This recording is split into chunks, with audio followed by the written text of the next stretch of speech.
한덕수 권한대행 탄핵소추안이 국회 재적의원 과반수 찬성으로 가결됐습니다. 국민의힘은 원천 무효라며 법적 대응에 나섰습니다. 비상계엄을 주도한 혐의를 받는 김용현 전 장관이 재판에 넘겨졌습니다. 공소장엔 당시 윤 대통령의 지시 내용과 선관위 제압 준비 상황이 고스란히 담겼습니다. 윤석열 대통령 변호인단이 탄핵심판 첫 기일에 출석했습니다. 탄핵심판 청구도 탄핵 의결서 송달 과정도 적법하지 않다며 하나하나 치열한 공방을 예고했습니다. 전국에 영하권 추위가 나타난 가운데 충청과 호남에는 내일까지 20cm가 넘는 많은 눈이 내리겠습니다. 밤사이에는 강풍을 동반한 눈보라도 예보됐습니다. 헌법재판관 임명을 보류하겠습니다. 재적의원 과반수의 찬성으로 의결한다는 점을 말씀드립니다. 국무총리 한덕수 탄핵소추안은 가결됐음을 선포합니다.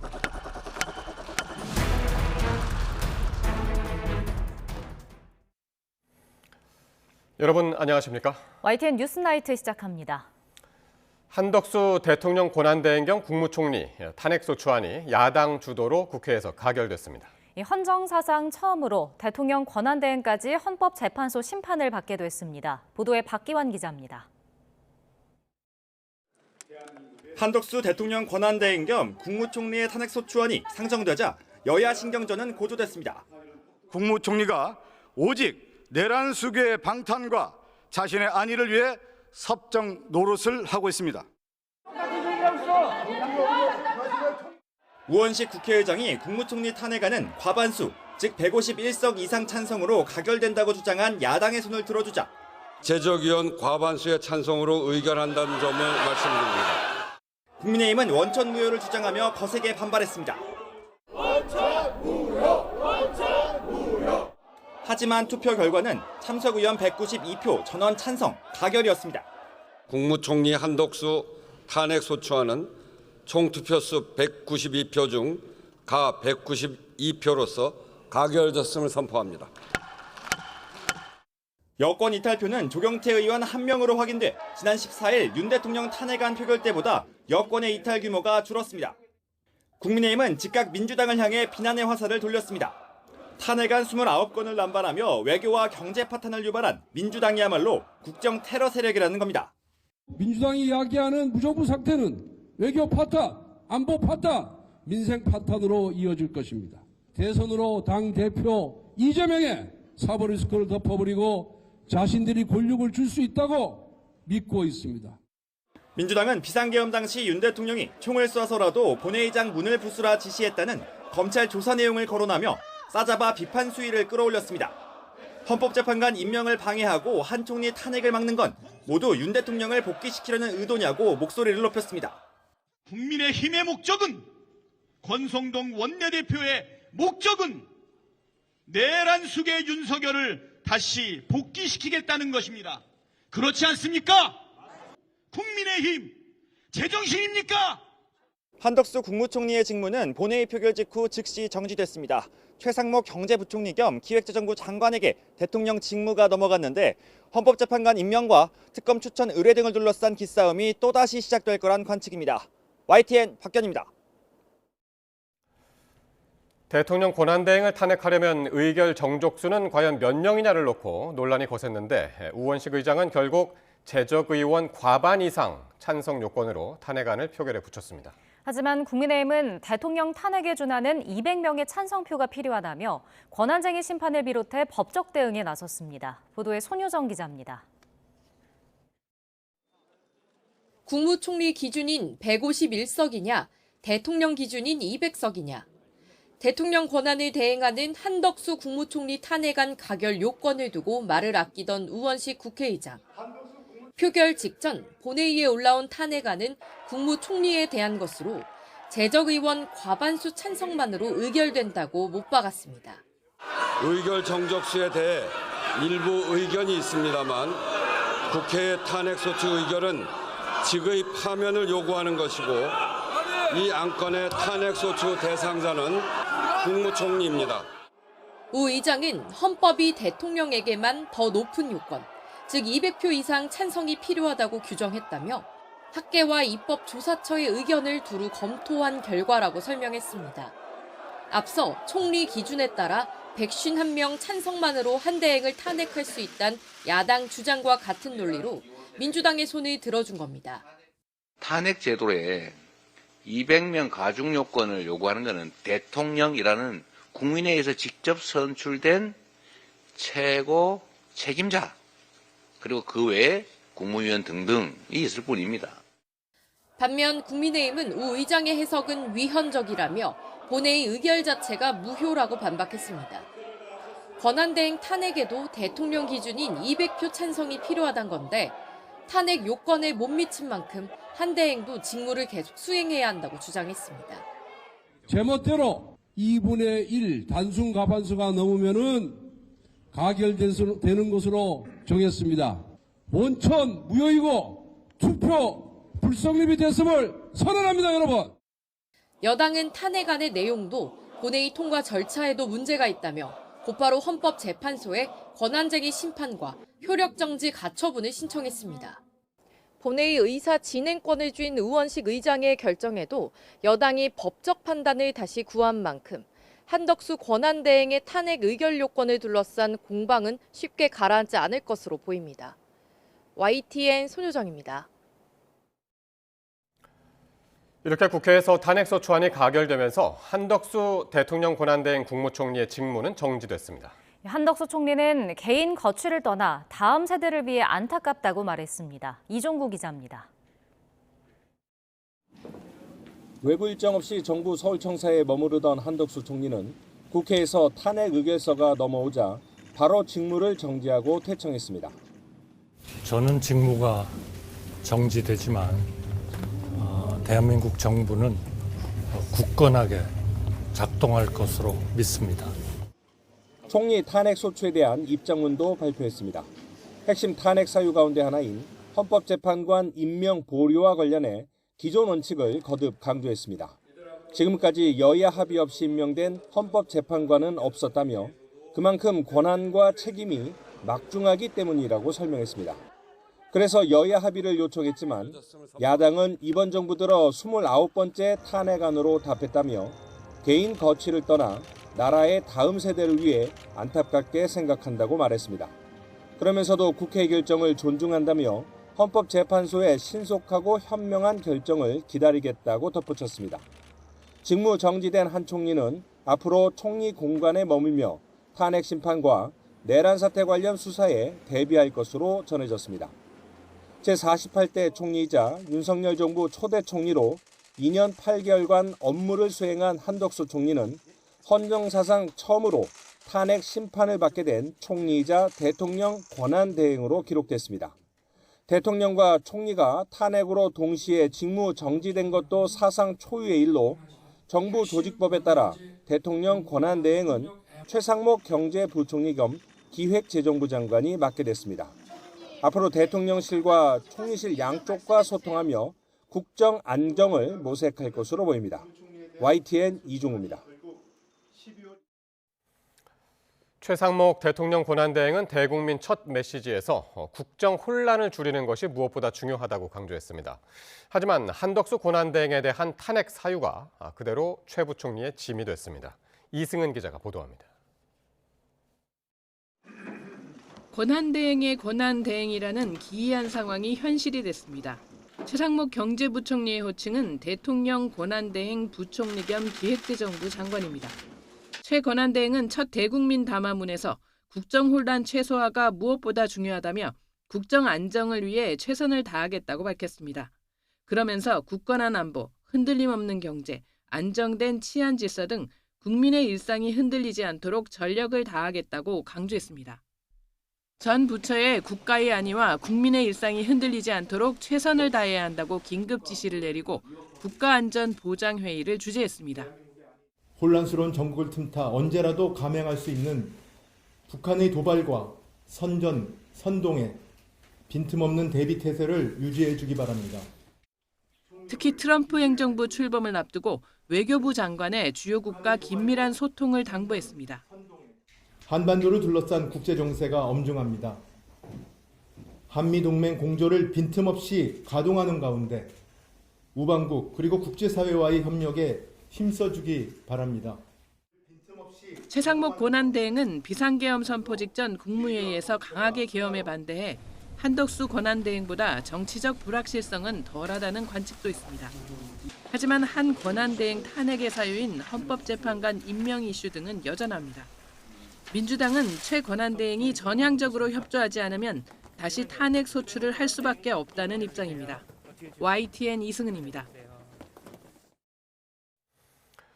경제부총리인 최상목 대통령 권한대행은 앞으로 외교안보 문제까지 책임을 져야 하는 위치가 됐습니다. 특히 헌법재판관 임명이라는 과제를 앞두고 있는 최 권한대행은 자신의 역할은 제한적이라고 말했습니다. 이지은 기자입니다.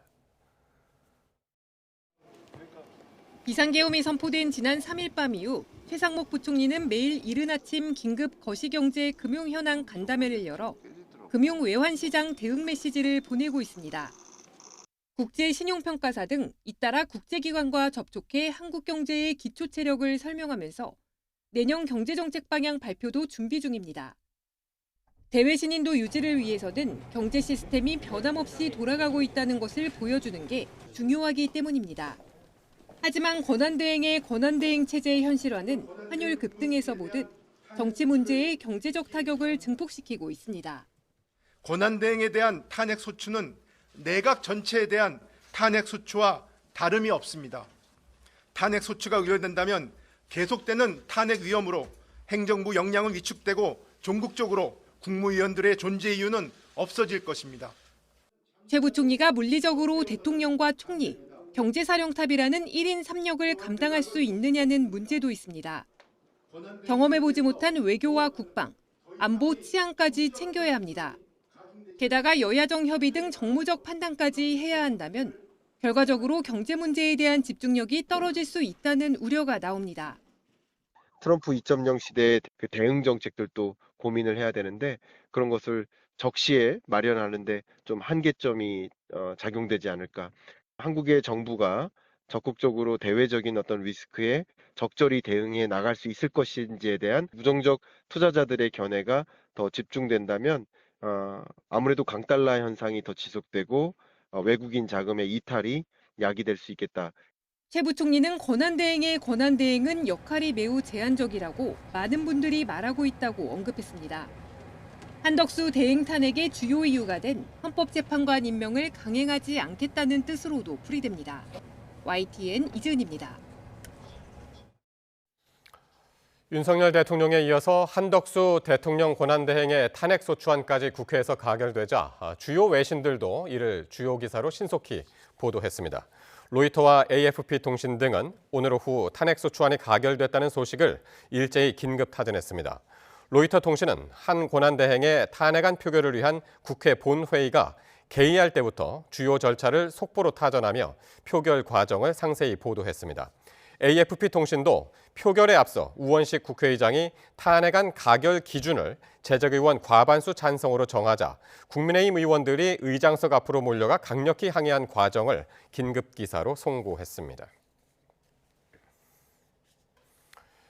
정치적 불확실성이 커지면서 원화 가치는 계속 추락하고 있습니다. 원달러 환율은 금융위기 이후 처음으로 장중 1,480원을 넘어섰습니다. 이형원 기자입니다. 원달러 환율은 1,460원대로 출발해 곧장 급등했습니다. 한덕수 대행 탄핵 정국으로 불확실성이 커지면서 장중 20원 넘게 폭등하며 1,486원대로 올라섰습니다. 금융위기가 불거졌던 지난 2009년 3월 16일 1,488원 이후 15년여 만에 최고치입니다. 1,500원 벼랑 끝으로 내몰릴까 아슬아슬했던 환율은 오후 3시 반 기준 1,467.5원으로 겨우 진정됐습니다. 문제는 당분간 환율 널뛰기가 계속될 수 있다는 점입니다. 미국 트럼프 행정부가 출범하면 달러 강세에 기름을 부을 수 있는 데다 트럼프발 무역 장벽을 앞두고도 우리 국정 공백이 길어지고 있기 때문입니다. 달러도 강세였고, 근데 정치 불안 있었고, 1,500원까지는 무겁지 않을까. 그래서 일단 1,490원까지 열어놨습니다. 국정 공백이 3개월 간다고 본다면 내년 초까지는 그래도 1,400원대 환율은 계속될 수밖에 없지 않을까. 이렇게 원화값이 추락하면서 투자 심리도 얼어붙었습니다. 코스피는 외국인과 기관 매도세에 장중 2,300대로 무너졌습니다.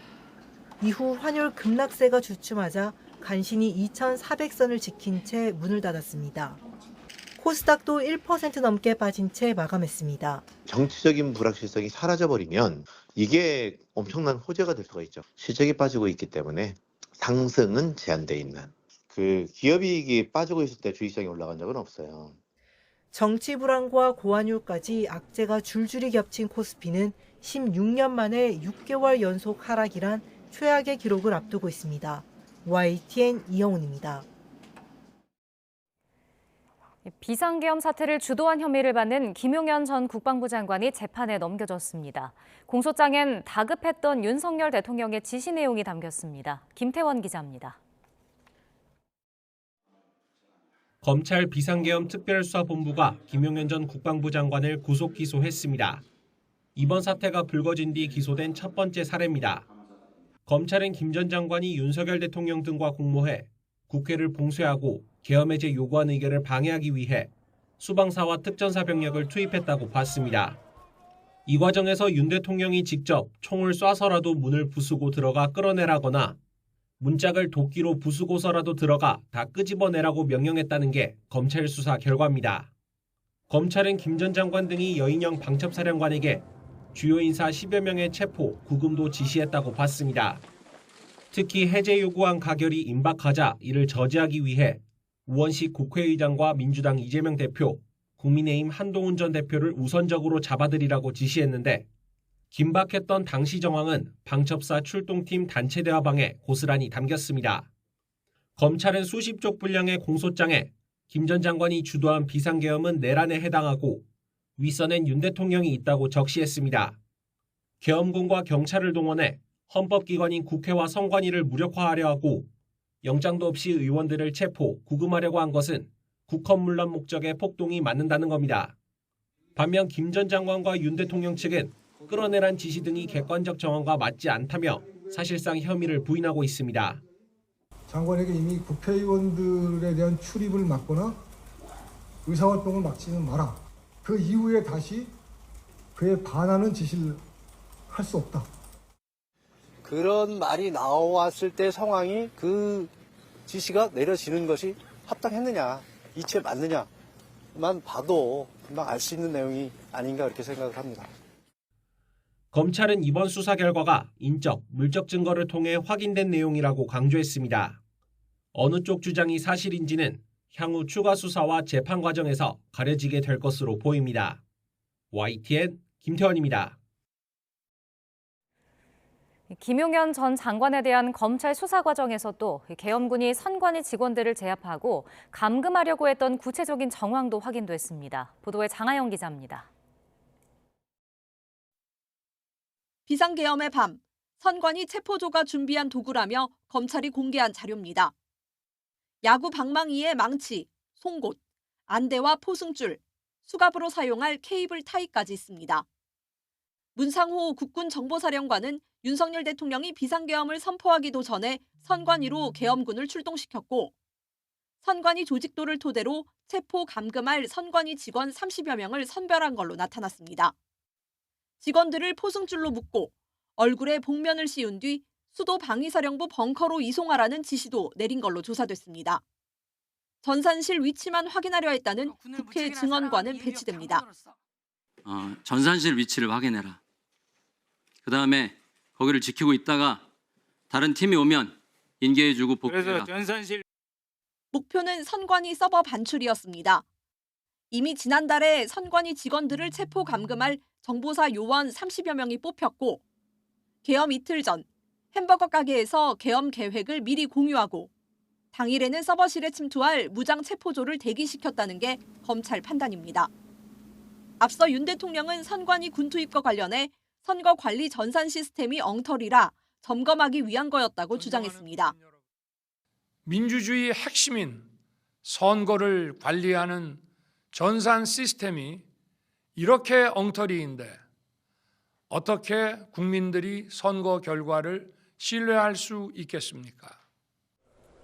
김용현 전 국방부 장관 측은 검찰 보도자료에 방첩사 출동조 단체 대여방과 야구 방망이 사진이 올라간 데 대해 법적으로 대응하겠다고 반발했습니다.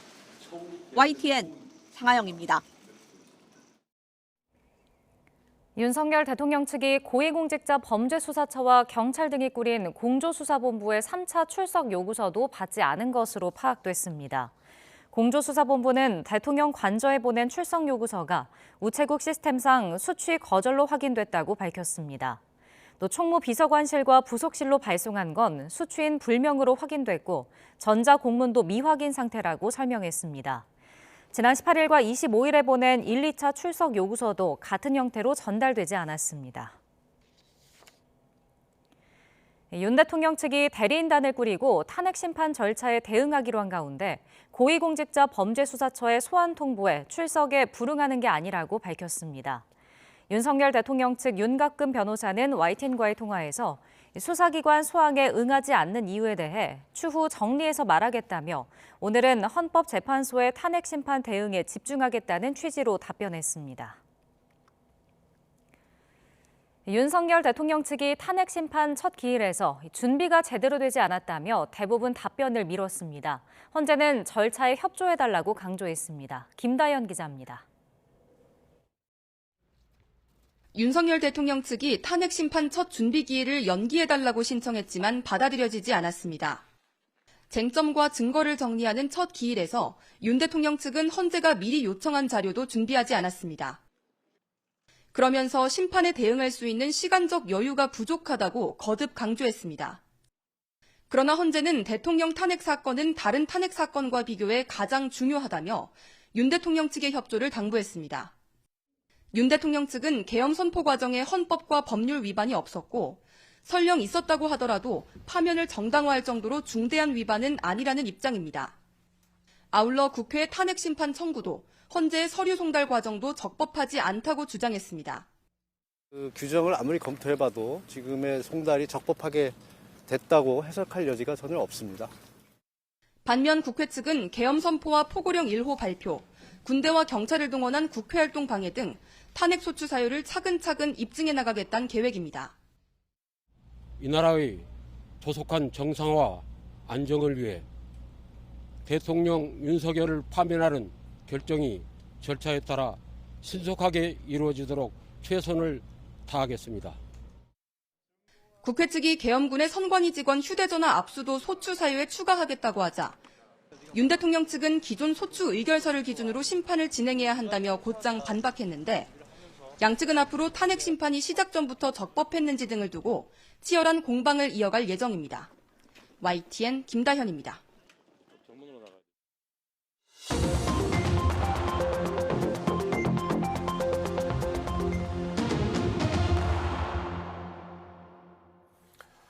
정치권 관심 뉴스 짚어보는 포커스 나이트 시간입니다. 오늘은 윤희석 전 국민의힘 대변인 그리고 성치훈 민주당 정책위 부의장과 함께하겠습니다. 두 분 안녕하십니까?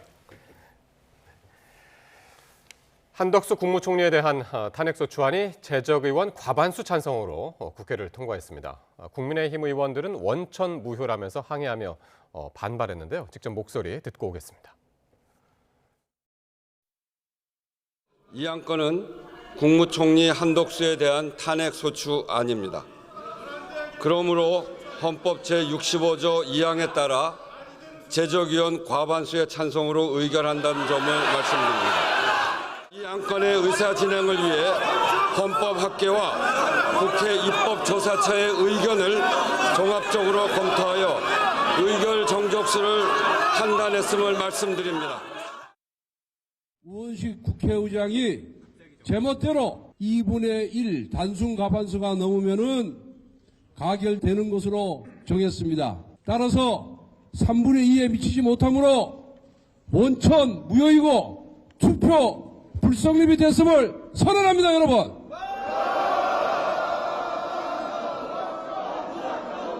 원천 무효, 원천 무효. 예, 의결 정족수 논란이 오늘 당일까지 이어졌습니다.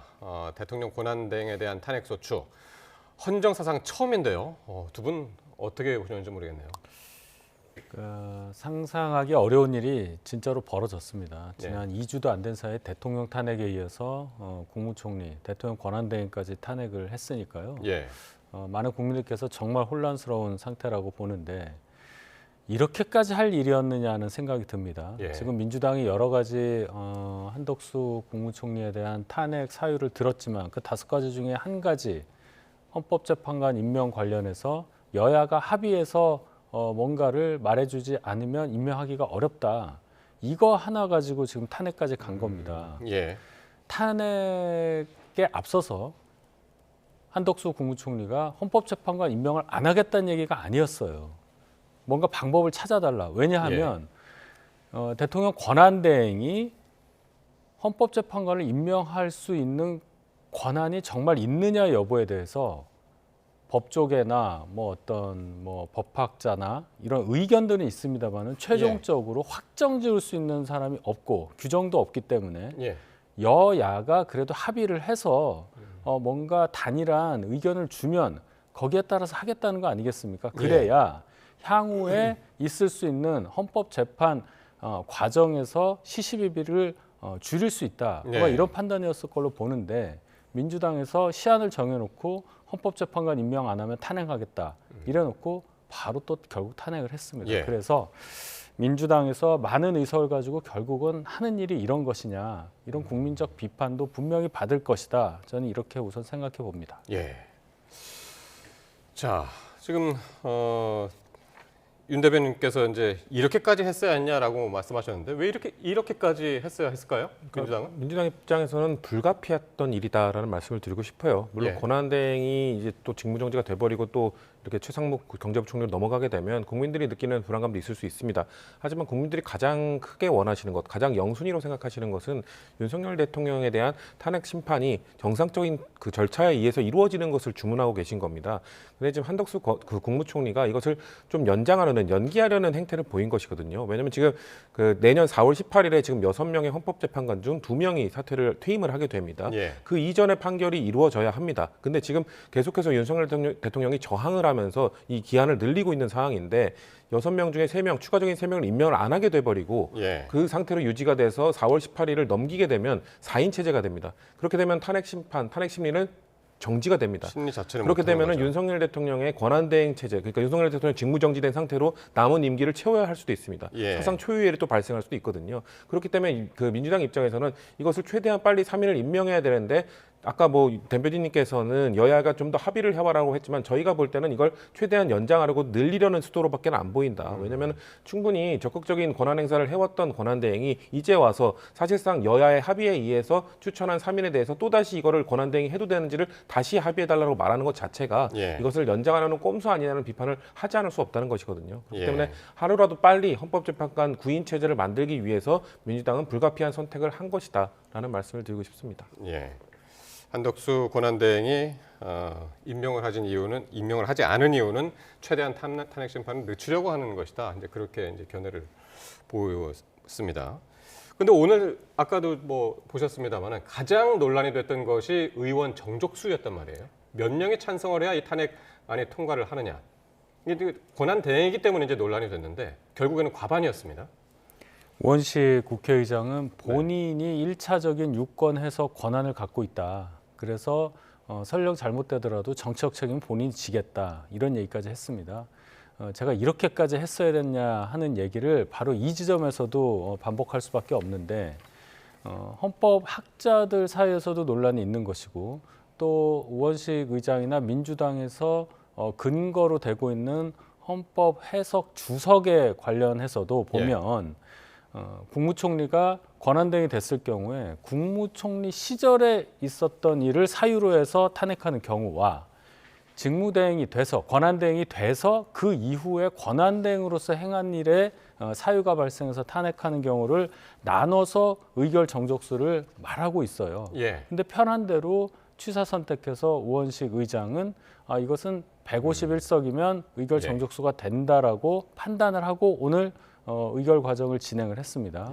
그런데 민주당에서 탄핵안 사유로 들은 게 5가지인데 3가지는 총리 시절의 사유를 들었고 2가지는 직무대행, 권한대행 이후 권한대행으로서 행한 일들에 대해서 탄핵 사유로 들었단 말이에요. 그럼 논리적으로 맞지가 않죠. 그러니까 대표적으로 총리로서의 업무 중에서는 비상계엄 내란 행위 공모하고 묵인하고 방조했다는 그 혐의가 들어 있었고, 그리고 권한대행으로서의 업무는 지금 계속 얘기하고 있는 헌법재판관 임명 거부한 것. 이게 혼재가 돼 있습니다. 근데 저희가 뭐 꼭 저희가 이걸 억지로 주장하는 게 아니라 헌법재판관의 임명은 대통령이 2가지 지위, 행정수반으로서 한 거냐 아니면 국가원수로 하는 거냐, 이 2가지 중에 헌법재판관 임명은 행정부 구성원이 아니기 때문에 국가원수의 지위에서 나오는 권한이라고 다들 해석을 해요. 그렇다면 한덕수 국무총리 그리고 대통령 권한대행은 대통령이 직무가 정지돼 있지만 엄연히 존재하는 상태에서 국가원수가 될 수 없잖아요. 그런 상황에서 헌법재판관 임명을 하기가 굉장히 곤란하다. 뭔가 정해달라. 이런 얘기를 했는데 탄핵 사유로 넣고 그다음에 그렇다면은 대통령에 준해서 판단해야 될 탄핵 의결 정족수를 그냥 총리에 대한 탄핵 단순 의결 정족수 이거에 그냥 적용을 시켰잖아요. 그러면 2가지, 5가지 중에 2가지에 해당하는 탄핵 사유에 대해서는 뭘로 판단을 하느냐. 이런 논란이 분명히 일어나기 때문에 1월 1일이냐라는 말씀 제가 드린 겁니다. 그래서 이제 우원식 의장이 오늘 이제 국회 탄핵소추 의결은 직계 파면을 요구하는 것이고 그 탄핵소추 대상자는 대통령의 권한을 대신해 행사하는 국무총리다. 그러면서 국무총리 한덕수에 대한 탄핵소추안을 상정한다. 그렇게 이제 오늘 표현을 하더군요. 사실 국회의장께서는 그렇게 해석을 하신 거고 저는 그럴 권한이 있으시다고 생각하고요. 다만 아까 대변인께서 말씀하신 것처럼 이거에 대한 명확한 규정이 없습니다. 근데 아까 151석 그러니까 총리 시절에 행한 일에 대해서는 151석으로 가능하고 권한대행으로 했을 때는 200석으로 가능하다. 이게 이 헌법재판소의 그 해설서에 있는 내용인데 근데 지금 섞여 있잖아요. 5개 중에 3개는 총리 시절, 2개는 권한대행. 제 개인적으로는 이걸 섞은 건 좀 전략적으로는 아쉽습니다. 왜냐하면 깔끔하게 총리 시절에 했던 것만으로도 충분히 저는 탄핵소추 사안이 된다고 보기 때문에 왜냐하면 그 국무회의에 그 비상계엄 전에 있었던 국무회의에 참석했던 국무위원들의 책임 사실상 피의자로 지금 설정이 되어 있거든요. 특히나 지금 김용현 전 장관 측과 지금 의견 대립이 있는 상황이긴 하지만 한덕수 국무총리는 조금이라도 먼저 알았다는 지금 주장이 나오고 있는 상황입니다. 그런 상황이면은 다른 국무위원에 비해서 한덕수 국무총리는 책임이 더 크다고 볼 수 있거든요.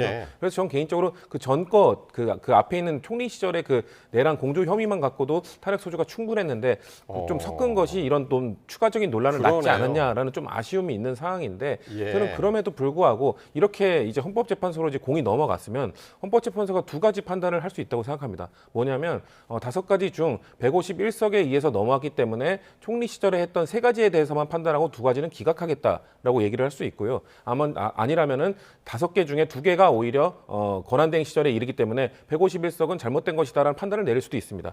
하지만 저는 헌법재판소가 전자에 의해서 할 가능성이 높다. 왜냐하면 이전에도 탄핵 심판 때 보면은 탄핵 소추에 뭔가 그 대통령이 노무현 대통령 때도 그랬고 온갖 다양한 내기들이 들어갑니다. 그러면 헌법재판소에서 부당하다고 생각하는 거 다 기각해 버립니다. 다 그게 기각해 버렸던 것 과거의 선례처럼 아마도 이번에 올라간 거에 대해서도 5가지 중 2가지를 기각시키고 3가지에 대한 심리만 진행하지 않을까. 제 개인적으로는 그렇게 예측을 해봅니다. 그러니까 지금 말씀하신 대로 권한대행으로서의 사유는 빼고 총리로서의 사유만 가지고 했다면 이렇게까지 오늘 그 의결 정족수를 가지고 혼란스러웠었겠느냐 싶기도 하네요. 그러니까 빌미를 준 거예요. 그리고 민주당 입장에서 왜 그러면 추가적으로 2가지 사유, 권한대행 이후에 있었던 일까지 했느냐. 그것은 민주당이 한덕수 총리가 권한대행 된 직후 그리고 열흘 정도 지났지 않습니까? 왜 그러면은 권한대행 된 다음에는 바로 탄핵을 하지 않았느냐 이 질문에 답을 할 수 없었기 때문이에요. 민주당에서 계속 얘기한 게 탄핵할 듯이 얘기했다가 이재명 대표가 한덕수 총리에 대해서는 안 하겠다라고 얘기를 했잖아요. 그런데 지금 사유가 예를 들어서 총리 시절의 것만 가지고 탄핵 사유를 들었다면 그럼 왜 권한대행 된 직후에는 예. 탄핵 안 하고 이제 와서 열흘 지나서 하느냐? 여기에 답을 못 하거든요. 예. 그러니까 헌법재판관 임명권을 거기에 넣은 겁니다. 그러니까 논리가 안 맞죠. 논리가 안 맞는 일을 억지로 한 겁니다, 지금. 예. 거기에 대해서 조금 예. 말씀을 드리면 사실 그 전에도 충분히 사유가 된다고 말씀을 드렸었지만 국정 안정을 위해서는 그래도 유지하는 게 낫다라는 점과 그리고 한덕수 국무총리 사상 초유의 이 비상계엄이란 일이 있었기 때문에 이거에 대해서 과연 그 국무회의에 참석했던 국무위원들의 책임은 어느 정도인가 이거에 대해서는 또 사법부의 판단을 받아봐야 되는 부분이거든요. 민주당이 판단했을 땐 충분히 탄핵 소추할 만한 감이고 하지만 이 수사기관의 좀 수사 내용이나 아니면 사법부의 이제 심판으로 갔을 때 재판 절차도 좀 봐야 되지 않을까라고 생각했는데 네. 일단 수사기관에서 그 며칠 사이에 이 국무회의가 위헌 미법적이었다는 얘기, 절차적 하자가 있었다는 얘기를 밝혀왔습니다. 그리고 네. 아까 말씀드린 부분 김용현 전 장관 측에서 한덕수 국무총리는 좀 먼저 알았다는 주장을 하고 있는 상황이기 때문에 예. 그렇다면은 탄핵 소추 사안이 충분히 더 갖춰졌다라고 판단을 했다 이렇게 말씀드릴 수도 있는 거죠. 알겠습니다. 다음 얘기하기 전에 잠깐만 대변인님 네. 조경태 의원만 오늘 참석을 했어요? 네. 예. 요거는 불참이 당론이었었나요? 어떻게 되는 건가요? 우원식 의장이 의결 정족수를 151로 할 경우에는 예. 저희가 투표 참여 안 하는 것으로 예. 그리고 200 이상으로 할 경우에는 투표 네. 참여해서 정당하게 부표를 던지겠다. 네. 이제 이런 방침이 정해졌었던 것으로 저는 전해 당론으로? 들었습니다. 예, 그렇기 때문에 예. 우원식 의장이 표결 들어가기 전에 얘기를 했잖아요. 과반으로 이거는 하겠다. 단순 과반이다. 예. 그러니까 저희 당 의원들은 표결에 참석하지 않고 항의를 했죠. 예. 계속 항의를 하는 과정에서 조경태 의원만 표결에 참석을 해서 가표를 던진 것으로 알고 있습니다.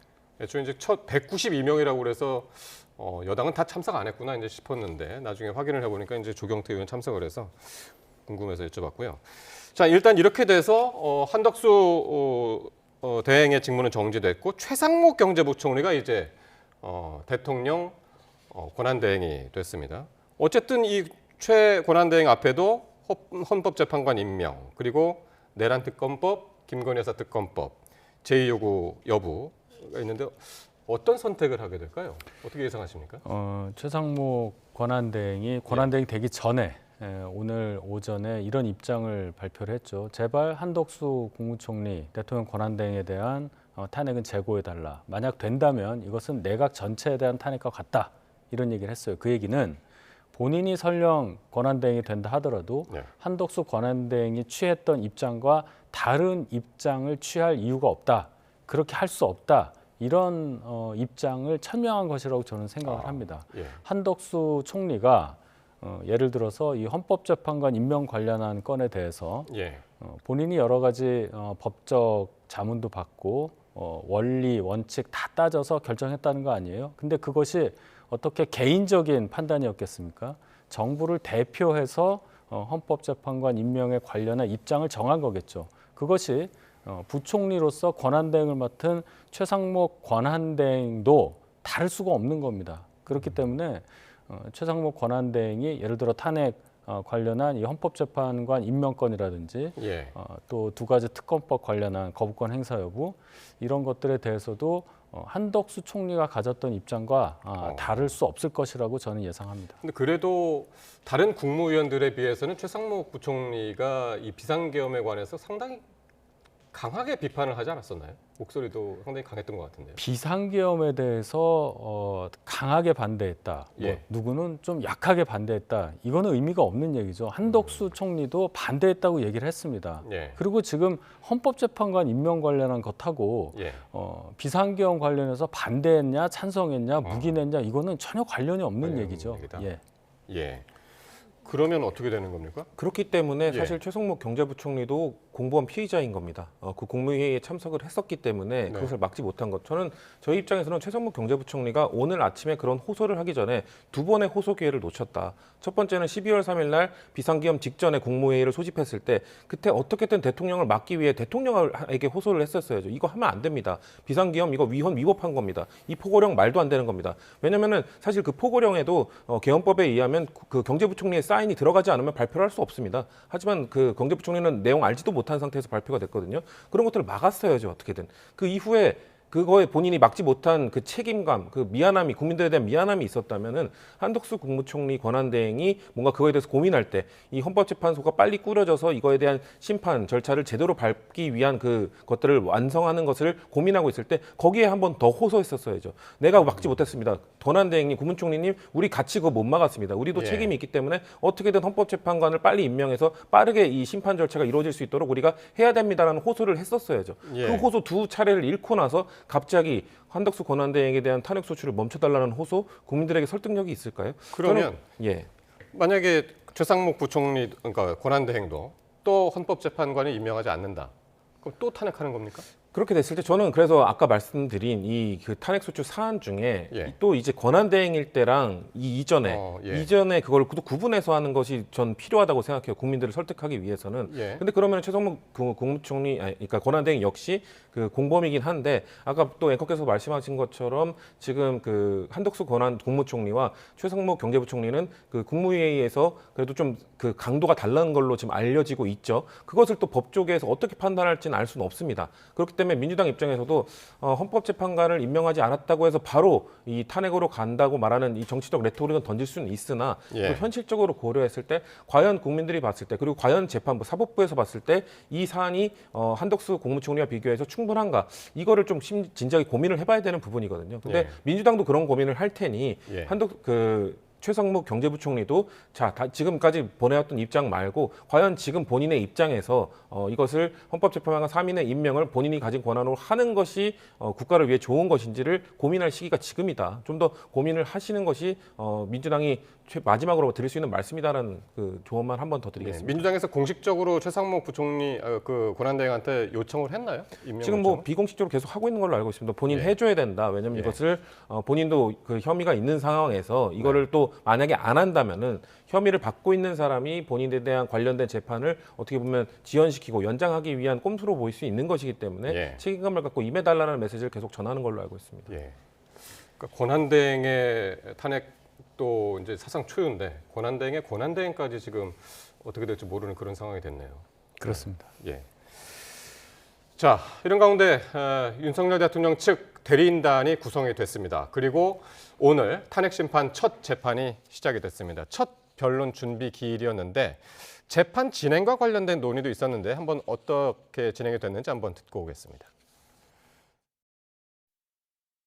지금 계류 중인 그 탄핵 사건들이 많이 있는데 물론 이 사건이 가장 그 중요하고 국민들한테 해야 될 부분도 있고 빨리 끝내야 되는 부분이 있긴 하지만 이 사건을 제일 먼저 심리하고 빨리 진행하고 저희가 대항할 수 있는 그 시간적인 여유도 어떻게 보면 좀 촉박한 그렇게 진행하는 재판장님들의 그저 협의나 어떤 근거가 있으신지 외람된 말씀 한번 여쭤보겠습니다. 대통령 탄핵 사건이 다른 어떤 사건보다도 더 중요하죠. 당연히. 그러니까 무조건 앞에 있는 사건부터 처리해 나가는 것이 아니라 가장 시급하고 빨리 해야 되는 사건부터 하는 거라서 우리 재판관 회의에서 먼저 이걸 하자라고 했던 것이고요. 그리고 탄핵 심판은 형사소송에 있어서의 어떤 피고인의 권리를 보호하는 그런 거하고는 약간 다릅니다. 아시다시피 이 헌법 질서를 유지하고자 하는 것이 제일 큰 목표입니다. 윤 대통령 측에서 왜 사건을 이렇게 서두르냐 물었더니 정형식 재판관이 대통령 사건은 최우선이다. 다른 사건보다도 최우선적으로 해야 된다. 그렇게 이야기를 했고 이게 재판관 회의에서 이런 이야기들이 나왔다. 개인적인 이야기가 아니라 이렇게 했는데 어떻게 보셨습니까? 양측의 문답을. 일단 양측 다 할 수 있는 얘기를 한 겁니다. 서로 예상한 대답을 들었다고 볼 수 있는데 윤 대통령 쪽 입장에서는 이게 너무 촉박하게 되면 이게 정말 중요한 심판 과정인데 대통령이 정말 탄핵이 돼서 직을 그만두느냐 아니면 복귀하느냐 이걸 결정하는 건데 이렇게 빨리 하면 준비가 잘 되지 않은 상태에서 빨리 하게 되면은 방어권 차원에서 문제가 생긴다. 그러니 사정을 좀 감안해서 진행할 수 있겠느냐 이렇게 물어본 거죠. 재판부 입장에서는 대통령 탄핵이 그 어떤 사건보다 중요하다. 당연한 얘기입니다. 그렇기 때문에 거기에 맞춰서 제일 먼저 하는 걸로 정했고 거기에 이제 더해서 이 형사재판이랑 좀 다르다. 이건 징계재판이고 목표가 피청구인의 권익을 보호하는 게 아니라 헌법 질서를 유지하는 것이기 때문에 그 점은 미리 얘기해 둔다. 뭐 이런 얘기까지 한 그 겁니다. 부분을 지금 명확하게 지금 그렇죠. 이야기를 했습니다. 어떻게 들으셨나요? 지금 뭐 지금 우리 장면을 봤을 때 상당히 친절하게 그리고 예의 바르게 지금 물어보고 있잖아요. 지금 특히 윤석열 대통령 측 변호인들이 기자들 앞에서 아니면은 국민들 앞에서 얘기할 때는 저런 태도를 보이지 않거든요. 이런 자체가 지금 왜냐하면 본인들도 알고 있는 겁니다. 헌법재판소의 이런 탄핵 심판과 관련된 이 윤석열 대통령의 탄핵 소추안과 관련된 이 재판을 본인들이 최대한 질질 끌면서 변호사 선임을 늦춰왔던 것 이런 것들도 사실 헌법재판관들은 다 지켜보고 있거든요. 이 사람들이 얼마나 재판을 준비하는지 충분히 선임하고 대비할 수 있었음에도 불구하고 최대한 늦추다가 지금 사실은 수사에는 불응하고 소환에도 불응하다가 헌법재판소에 오늘 있었던 그 변론기일에만 출석했던 것은 그 태도를 다 보고 종합적으로 판단하기 때문에 거기서 마이너스 요소를 받지 않기 위해서 일단 출석을 한 거거든요. 근데 다 알고 있을 겁니다. 헌법재판관들도 오늘 그냥 형식적인 답변을 했지만 속으로는 너네 오늘 준비 못했기 때문에 연기해달라고 말을 하고 있지만 너네 솔직히 처음부터 다 준비할 수 있었잖아. 다 알고 있습니다. 그렇기 때문에 그거에 대해서 그걸 솔직하게 얘기 못하고 하지만 우리는 이것을 최우선으로 해야 되는 왜냐하면 헌법재판소에 주어진 여러 가지 심리 중에 이것은 가장 먼저 해결해야 되는 문제이기 때문에 빨리 하는 것이니 빨리 협조하라라는 형식적인 메시지를 지금 보낸 것이기 때문에 저는 윤석열 대통령 측에서 더 연기하거나 더 연장시키기 위한 꼼수들은 헌법재판관들에게 통하지 않을 것이다라고 생각합니다. 그러니까요. 지금 성 부의장 말씀대로 상당히 공손하게 제 이제 질문의 마지막에 이제 외람되지만 여쭤보겠습니다. 이렇게까지 이제 이야기하면서 이야기를 했는데 형식적으로는 그러한데.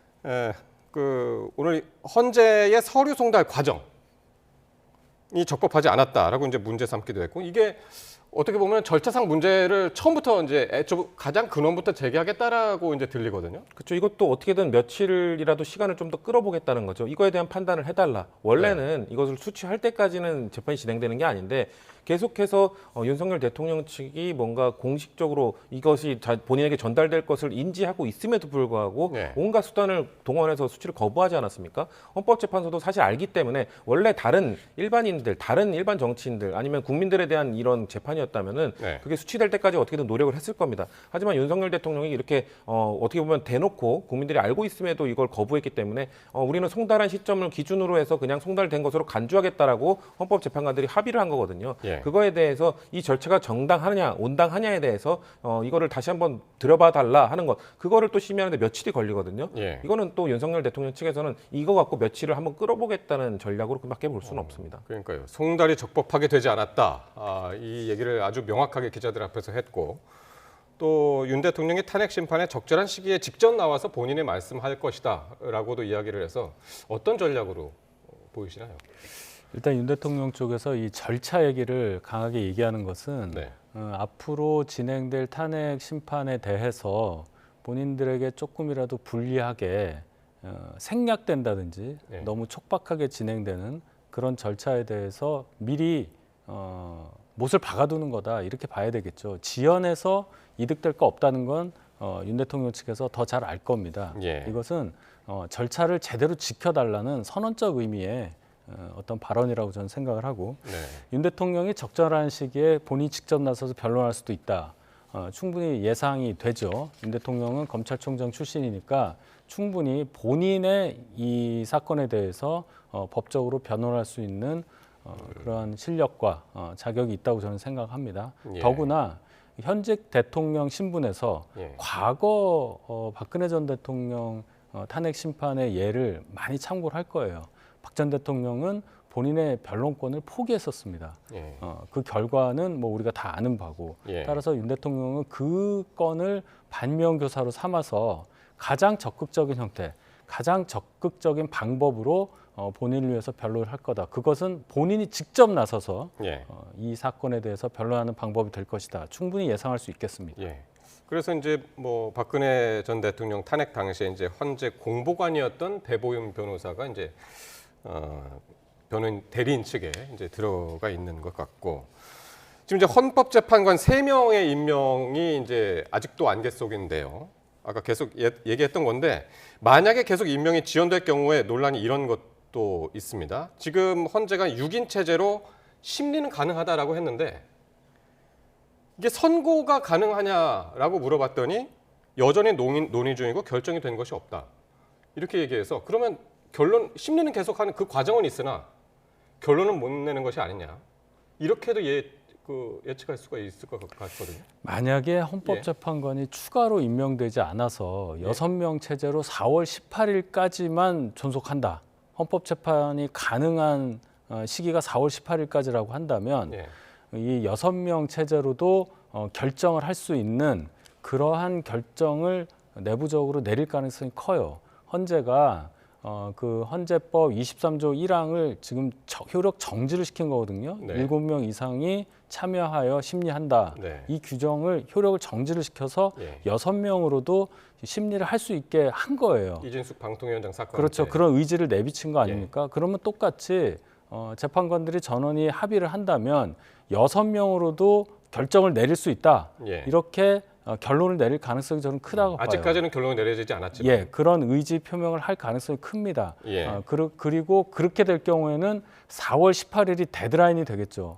그 4월 18일 지나면 두 분의 헌법재판관 임기가 끝나기 때문에 4명의 헌법재판소 구성으로는 아무것도 못합니다. 그러니까요. 따라서 이 과정을 또 지켜봐야 되는 거예요. 헌법재판관 임명이 추가로 있느냐 없느냐도 있고 또 과정을 볼 때 변론기일 계속 나올 거 아닙니까? 박근혜 대통령 때 17번 했어요. 일주일에 한 번씩 하면 17주입니다. 지금 역사에서 17주 됐을 때 4월 18일까지 가느냐 마느냐 넘죠. 뭐 이런 것까지 좀 생각해 봐야 될 것 같습니다. 네.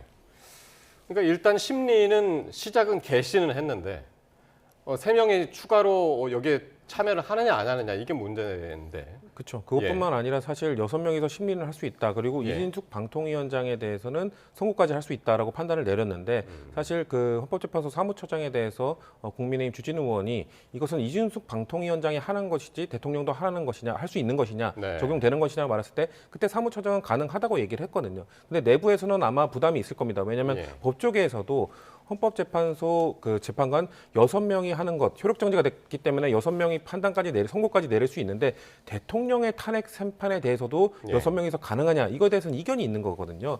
그렇기 때문에 이런 부담을 헌법재판소에 주지 않기 위해서는 3명 임명하면 됩니다. 이 3명 임명에 대해서는 헌법재판소에 대해서도 권한 대행이 할 수 있다라고 입장 표명을 했고요. 그리고 이와 비슷한 또 그 국회나 대법원장의 임명권을 갖고 있는 대법관 임명과 관련해서도 대법원에서도 대법원장 임명 3명 목표에 대해서는 권한대행이 임명할 수 있다는 입장을 얼마 전에 밝혔습니다.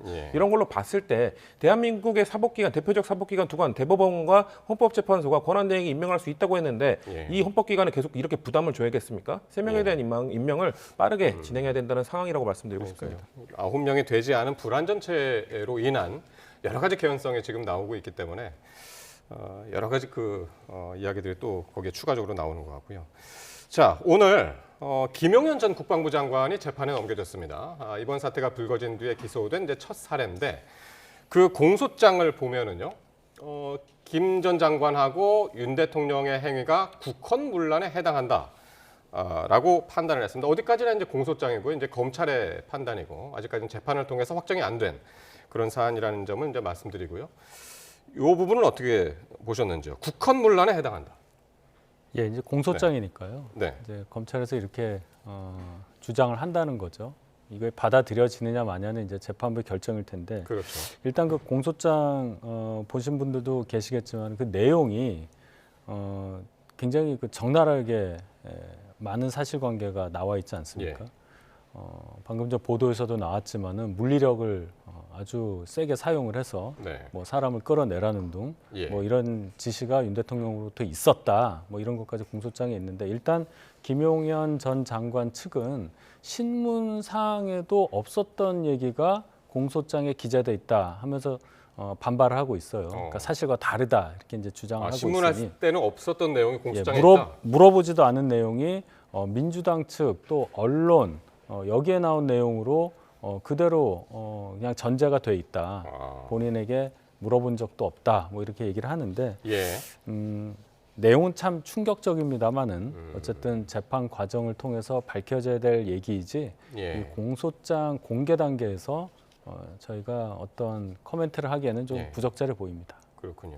어쨌든 공소장에 이제 적힌 내용들로만 보자면 지금 윤 대변인께서는 이제 충격적인 내용이다라고 이제 큰 틀에서 이제 말씀하셨습니다만은 그 윤 대통령의 비상계엄 선포가 형법상의 내란죄 구성 요건인 폭동에 해당된다고 하면서 여러 가지 이제 증언들을 예를 들었는데. 그렇죠. 이런 폭동의 근거가 뭐였나요? 그러니까 이런 증언들이 지금 사실상 군인들, 장성들이 한 거잖아요. 예. 그러니까 장성들의 증언인데 저는 물론 이거를 뭐 완벽한 팩트라고 단언할 수는 없습니다만 예. 민주당에서 말씀드리고 싶은 것은 이 군인들, 지시를 받은 군인들이 거짓말로 이런 얘기들을 꾸며내서 더 내란죄, 더 폭동이 더 가까운 답변을 했을 경우 네. 본인들에게 손해가 되거든요. 자, 지금 한번 저 보면서 말씀을 좀 나눠볼 텐데요. 국회의원들 다 체포해라, 불법이다, 뭐 이런 것들 저기 체포해라. 조지호 경찰청장한테 이제 했던 그렇죠. 얘기죠. 이런 것들이 사실 포고령도 위헌 것이었죠. 잠깐만요. 그리고 수방사령관한테는 4명이 한 조를 이뤄서 한 명씩 들쳐업고 나오라고 해. 총을 쏴서라도 눈을 부시고 들어가서 끌어내라. 그리고 계엄 해제 요구안이 가결된 뒤에도 2번, 3번 계엄령 선포하면 되니까 계속 진행해라라고 했고 또 있죠? 예. 그리고 이제 특전사령관한테는 문짝을 도끼로 부수고서라도 안으로 들어가서 다 끄집어내라.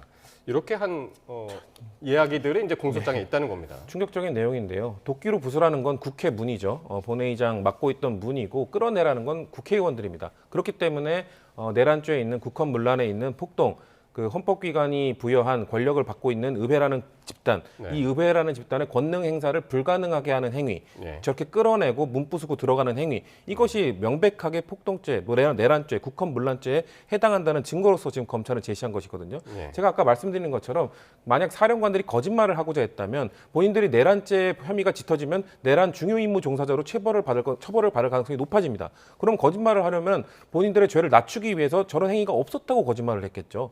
근데 저런 말을 있었다고 솔직하게 이야기를 한 것은 실제 있었기 때문이다. 왜냐하면 저 거짓말, 만약에 지금 김용현 전 장관 측이나 윤석열 변호인 측은 거짓말이라고 주장을 하고 있는데 저게 거짓말이라면 저들은 본인이 더 엄한 처벌을 받기 위해 거짓말을 하고 있는 것이거든요. 그렇기 때문에 그게 상식적으로 맞지 않습니다. 어쨌든 지금 계속 말씀드립니다만 이건 공소장에 있는 내용이고요. 재판에서 확인된 내용은 아니다라는 점 다시 한번 말씀을 드리고 또 하나 이제 또 보여드릴 게 있는데요. 공소장 내용 중에 계엄군이 선관위 직원 체포를 위해서 준비했던 도구의 실물을 공개를 했습니다. 요거 처음 보실 거는 이제 도구부터 한번 보실까요? 예, 선관위 직원 체포조가 갖고 있었던 도구들 가운데 밑에 보면은 이제 야구 방망이가 있고요. 위에 눈가리가 있고 오른쪽에 포승줄이 있고 왼쪽에 케이블 타이도 있고요. 망치 뭐 이런 것들이 있네요. 이게 직접 실행에 옮겨지지는 않은 거죠. 일부 선관위 직원들은 어디에 감금됐다, 휴대폰도 뺏겼다 하는 보도를 본 기억이 있습니다. 네. 근데 지금 나오는 저 도구까지 사용이 돼서 어떤 물리력이 행사됐느냐, 네. 그것은 제가 듣지는 못했어요. 예. 그런데 저것을 준비를 했고 저 사진이 남아 있는 거, 그러면 이제 보도 내용을 유추해 보건대 만약에 계엄령 선포 과정이 국회 그 해제 결의안이 통과되지 않았다면, 계엄이 계속 지속됐다면 우리가 생각하는 그런 일들이 저런 도구를 써서 일어날 수 있었다, 이렇게 생각할 수 있겠죠. 그러니까요. 그러니까 저게 이제 그림으로 확인이 되니까 조금 더 그때 상황이 좀 더 충격적으로 다가오긴 하는 것 같습니다. 그렇죠. 저런 장비들 준비했다는 것 자체가 윤석열 대통령이 계속해서 말하고 있는 비상계엄 2시간짜리 내란이 어딨냐, 그냥 겁만 주려고 한 것이다, 경고성 차원에서 한 것이다, 이 말이 거짓이었음을 드러내는 겁니다. 실제적인 그 이후의 행위까지 정말 체포하고 감금하고 뭔가 인신을 구속하는 행위까지 철저하게 계획했다는 것이 드러난 것이기 때문에 저것은 그냥 단순히 그냥 저런 것들을 휴대한 것 아니냐라는 그냥 그 거짓말로는 해명할 수 없는 내용이 지금 드러난 것이다. 저는 그렇게 봅니다. 그리고 검찰 그 다음 그래픽 있으면 하나 더 보여주시면은요. 이게 어떤 게 있었냐면 방첩사 출동조들의 이제 단체 대화방 이야기인데요. 너무 글씨가 작은가요? 그 자세히 보면은 이런 내용들이 있습니다. 이제 그 단체방에서 기존에 부여된 구금 인원들은 전면 취소하고 모든 팀은 우원식, 이재명, 한동훈 중에 보시는 팀 먼저 체포해서 구금시설, 괄호 열고 수방사로 이동하면 된다. 제일 밑에 점을 찍고 포승줄 및 수갑 이용해라. 이제 이런 단체 대화방 내용도 있어서 이게 어쨌든 공소장에 있어서 결국에는 뭐 실행은 안 됐지만은 체포조가 직접 체포를 하진 않았지만은 이게 단체 대화방에 있었다라고 이제 공소장에 담긴 내용이라 여러 가지로 좀 충격적인 그런 내용입니다. 그렇습니다. 네. 한동훈 전 대표도 얘기를 한 적이 있죠. 보도가 됐는데 본인이 그 계엄 당일 3일 저녁에 국회로 향하고 있을 때 전화를 받았다. 네. 체포가 될 수 있으니 피해라 이런 전화를 받았다는 보도가 있었지 않았습니까? 예. 이게 이제 완벽하게 확인이 된 거죠. 아울러서 우원식 의장, 이재명 대표에 대해서도 딱 이 세 분만 일단은 체포하라는 그 명시적인 이름이 이제 나오는 상황이잖아요. 네. 요인 체포라고 이제 볼 수가 있겠는데 정말로 저것이 실행은 안 됐지만 굉장히 구체적으로 계획이 됐었다는 것을 그대로 증명해주고 있습니다. 예. 그러니까 우리가 국회에서 국회의원들의 질문에 의해서 그 사령관들, 지휘관들의 자백을 듣지 않았습니까? 저런 문자들은 이제 지휘관에서 아래로 나오는 실행 단위들의 어떻게 보면 자백인 겁니다. 지휘관들의 자백, 실행 단위들의 자백 이런 것들이 이제 하나하나 나왔으면은 그 위에는 누가 있습니까? 그 저거에 대한 명령을 내릴 수 있는 사람은 윤석열 대통령과 김명현 전 국방부 장관밖에 없거든요. 그 두 분이 아무리 부인을 하더라도 그 명령을 내릴 수 있는 주체인 유일한 두 명이 저렇게 정황 증거들을 보고도 끝까지 부인할 수 있을까? 저희는 그렇게 보지 않기 때문에 결정적 증거들이 이제 거의 다 나왔다라고 저희는 보고 있습니다. 어쨌든 지금 보여드린 것들은 공소장에 검찰이 작성한 공소장에 있고요. 그 어떤 정황 증거로 이제 검찰이 이야기를 한 것이고 아직 사실로 확인은 안 됐다는 점 다시 한번 말씀드립니다. 네, 오늘 포커스 나이트는 여기까지 하겠습니다. 지금까지 윤희석 전 국민의힘 대변인 그리고 성치훈 민주당 정책위 부의장이었습니다. 두 분 고맙습니다.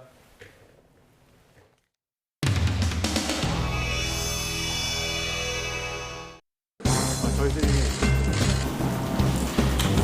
우리가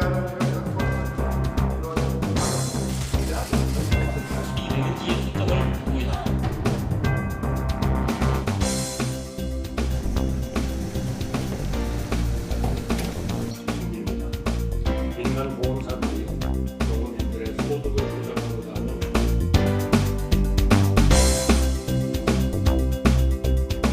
민주당이 국정 초토화까지 불사하며 탄핵안을 난사하는 이유는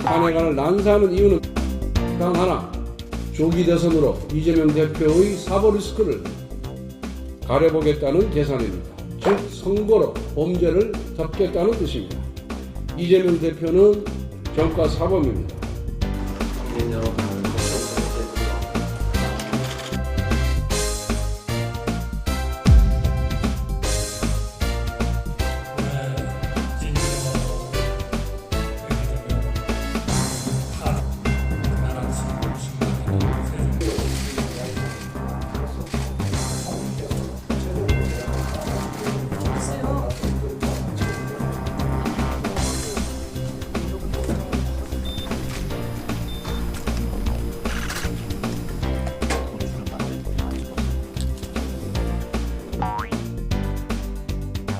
법무부 장관이 제1요구 이유를 설명하도록 하겠습니다.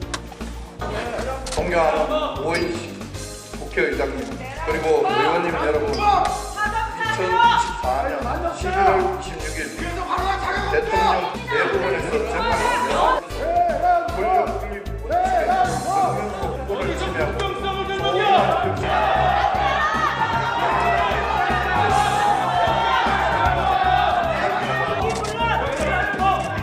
이 안건을 헌법 제112조 제5항에 따라 국민을 지켜가시고 진행하겠습니다.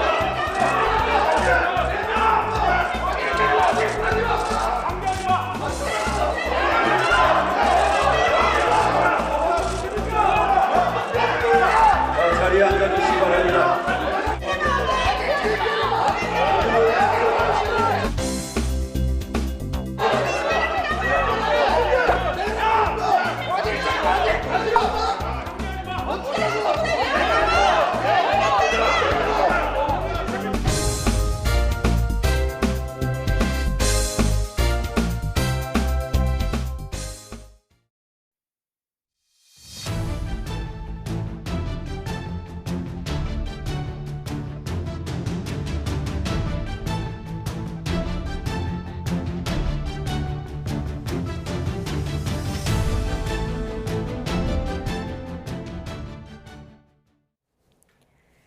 계엄 사태를 주도한 핵심 인물로 꼽히는 김용현 전 국방부 장관이 내란 혐의 등을 받는 피의자 가운데 가장 먼저 재판에 넘겨졌습니다.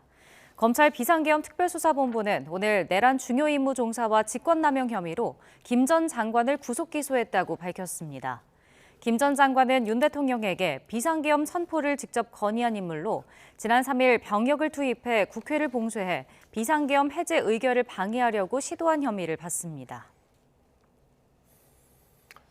김용현 전 장관의 공소장에서 윤 대통령은 지난 3월부터 비상계엄을 모의하고 지난달부터는 실질적인 준비에 들어갔다고 검찰은 판단했습니다. 또 윤 대통령이 2차, 3차 계엄도 할 수 있다고 언급한 내용도 공소장에 담겼습니다. 보도에 염혜원 기자입니다. 검찰은 윤석열 대통령과 김용현 전 국방부 장관이 올해 초부터 비상계엄을 논의했다고 밝혔습니다. 윤 대통령이 지난 3월 말쯤 삼청동 안가에서 김 전 장관, 여인영 전 방첩사령관 등과 만나 비상대권을 통해 헤쳐나가는 것밖에는 방법이 없다고 말했다는 겁니다. 이후에도 김 전 장관, 여 전 사령관 등 군 인사와 만남이 있을 때마다 현재 상황은 사법적으로 해결할 수 없다며 비상대권, 비상조치 등을 언급한 것으로 파악됐습니다. 또 지난달 말부터는 윤 대통령과 김 전 장관 둘만의 만남에서 더욱 구체적인 계획이 오갔다는 진술이 나옵니다. 대통령 사저와 국방부 장관 공관 등을 오가며 계엄 선포문과 대국민 담화문, 그리고 포고령 등을 작성하기 시작했다는 겁니다. 이 문건들은 몇 차례 보고를 거쳐 결국 이달 초 완성됐고 동시에 동원 가능한 군 인력 확인도 끝났다고 검찰은 밝혔습니다. 윤 대통령은 특히 계엄은 그저 경고성일 뿐이고 추가 계엄은 없다고 강조했지만 그 목적은 국민들에게 거대 야당의 반국가적 패악을 알려 이를 멈추도록 경고하는 것이었습니다. 검찰은 정반대 진술을 확보했습니다. 국회에서 계엄 해제 표결 결과가 나온 뒤 윤 대통령이 이진우 당시 수방사령관에게 전화해 2번, 3번 계엄령 선포를 하면 되는 것이니 국회 진입을 계속 진행하라고 지시했다는 겁니다. 그러면서 자신이 계엄 선포 전에 병력을 움직여야 한다고 했지만 다들 반대해 이렇게 됐다고도 말한 것으로 조사됐습니다. 윤 대통령은 질서 유지를 위해 소수 병력을 잠시 투입한 것일 뿐 내란과 폭동은 아니었다고 항변했지만 검찰은 올해 초부터 있었던 10여 차례 만남을 토대로 치밀한 사전 준비가 있었다고 판단했습니다. YTN 염혜원입니다. 윤석열 대통령이 공조수사본부의 3차 소환 통보에 응하지 않을 가능성이 커졌습니다. 윤 대통령 측은 탄핵 심판이 우선이고 공수처가 내란죄를 수사할 수 있는지도 검토해봐야 한다고 밝혔습니다. 김영수 기자입니다. 윤석열 대통령 측 윤갑근 변호사가 내란 혐의 수사에 대해 처음으로 공식적인 입장을 밝혔습니다. 당장 오는 29일 소환 통보에는 종합적인 검토가 필요하다며 탄핵 심판이 먼저라는 기존 방침을 재확인했습니다. 사실상 출석하지 않겠다는 의사를 밝힌 것으로 풀이됩니다. 대통령 측은 계엄 사태 수사 초기 수사권을 둘러싼 논란도 끄집어내며 공수처 수사의 적법성을 문제 삼을 가능성도 시사했습니다. 또 수사기관 중복 문제를 지적하면서 공조수사본부의 소환 통보가 이번이 3번째가 아니라 2번째라고 주장하기도 했는데 3차례 소환에 불응하면 수사 관행에 따라 체포영장이 청구될 수 있다는 관측을 의식한 걸로 보입니다. 그러면 체포나 구속영장 가능성에 대해서도 대비하고 계실까요? 너무 앞서가시는 것 같습니다. 군 관계자가 증언했던 윤 대통령의 지시사항에 대해선 검증이 필요하다고 반박했습니다. 윤석열 대통령은 공조본이 보낸 3차 출석 요구서도 받기를 거부한 걸로 파악됐고 수사에 대응할 변호인 선임계도 내지 않았습니다.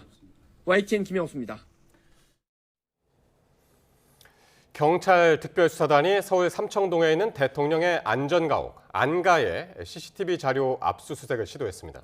비상계엄 전후로 관련자들의 동선을 파악하기 위한 것으로 보이는데 경호처에 막혀 이번에도 무산됐습니다. 임혜진 기자입니다. 검은색 경찰 승합차가 서울 삼청동 대통령 안가로 향합니다. 잠시 뒤 서류 뭉치를 들고 차에서 내린 경찰 수사관에게 경호처 직원이 다가갑니다. 경찰 특별수사단이 대통령 안가 압수수색에 나선 겁니다. 삼청동 안가로 올라가는 길목입니다. 경찰 수사관들은 저 위에서 안가 진입을 막는 경호처 직원들과 3시간 가까이 대치했습니다. 결국 경호처 직원들의 제지당한 경찰 수사관들은 빈손으로 돌아가야 했습니다.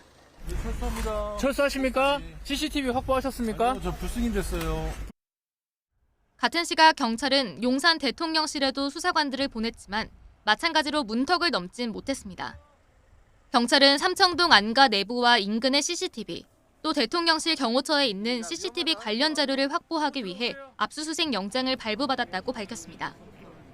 삼청동 안가는 계엄 선포 3시간 전 윤석열 대통령이 조지호 경찰청장과 김봉식 서울경찰청장에게 계엄 후 장악할 기관 등을 적은 지시 문건을 건넨 곳입니다. 안가에서는 계엄 해제 이후 이상민 전 행정안전부 장관과 박성재 법무부 장관 등이 회동한 것으로 확인됐습니다. 이에 따라 경찰은 압수수색을 통해 계엄 전후 누가 안가에 드나들었는지 확인하고 대통령에게 지시를 받은 게 있는지 등을 조사하려 한 것으로 보입니다. 하지만 이번에도 경호처에 막히면서 경찰 수사에 차질이 예상됩니다. YTN 임혜진입니다. 윤 대통령 측이 첫 재판을 앞두고 대리인을 선임했습니다.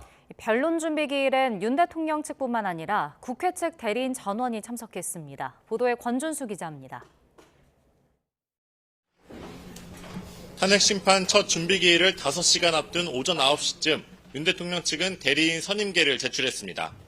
대리인단에는 박근혜 전 대통령 탄핵 심판 당시 헌법재판소 공보관으로 있었던 배보윤 변호사, 윤 대통령의 서울대 법대 동기인 판사 출신 배진환 변호사, 전 대구 고등검찰청장 윤갑근 변호사 등이 합류했습니다.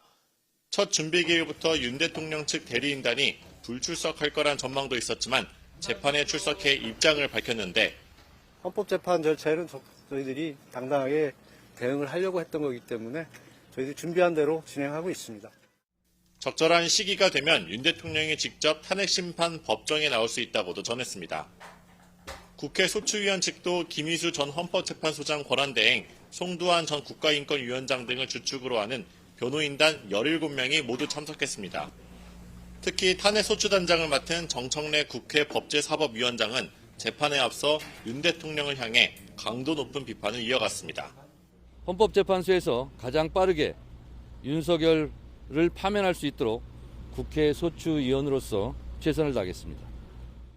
첫 변론 준비 기일은 증거 자료 등을 확인한 뒤 국회의 탄핵 소추 사유 등 쟁점을 정리하다가 40여 분 만에 종료됐는데 2차 준비 기일은 1월 3일 오후 2시에 진행됩니다. YTN 권준수입니다. 한덕수 대통령 권한대행 겸 국무총리 탄핵소추안이 국회 본회의에서 가결됐습니다. 우원식 국회의장은 한 총리 탄핵소추안이 제적의원 300명 가운데 192명이 참석해 전원 찬성으로 가결됐다고 밝혔습니다.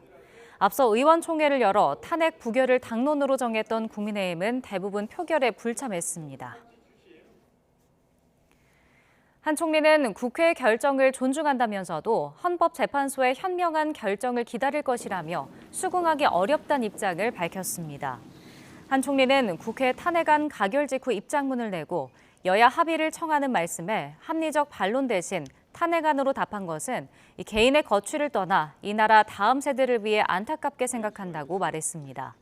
그러나 국회 결정을 존중한다며 더 이상의 혼란과 불확실성을 보태지 않기 위해 관련법에 따라 직무를 정지하고 헌법재판소의 신속하고 현명한 결정을 기다리겠다고 밝혔습니다.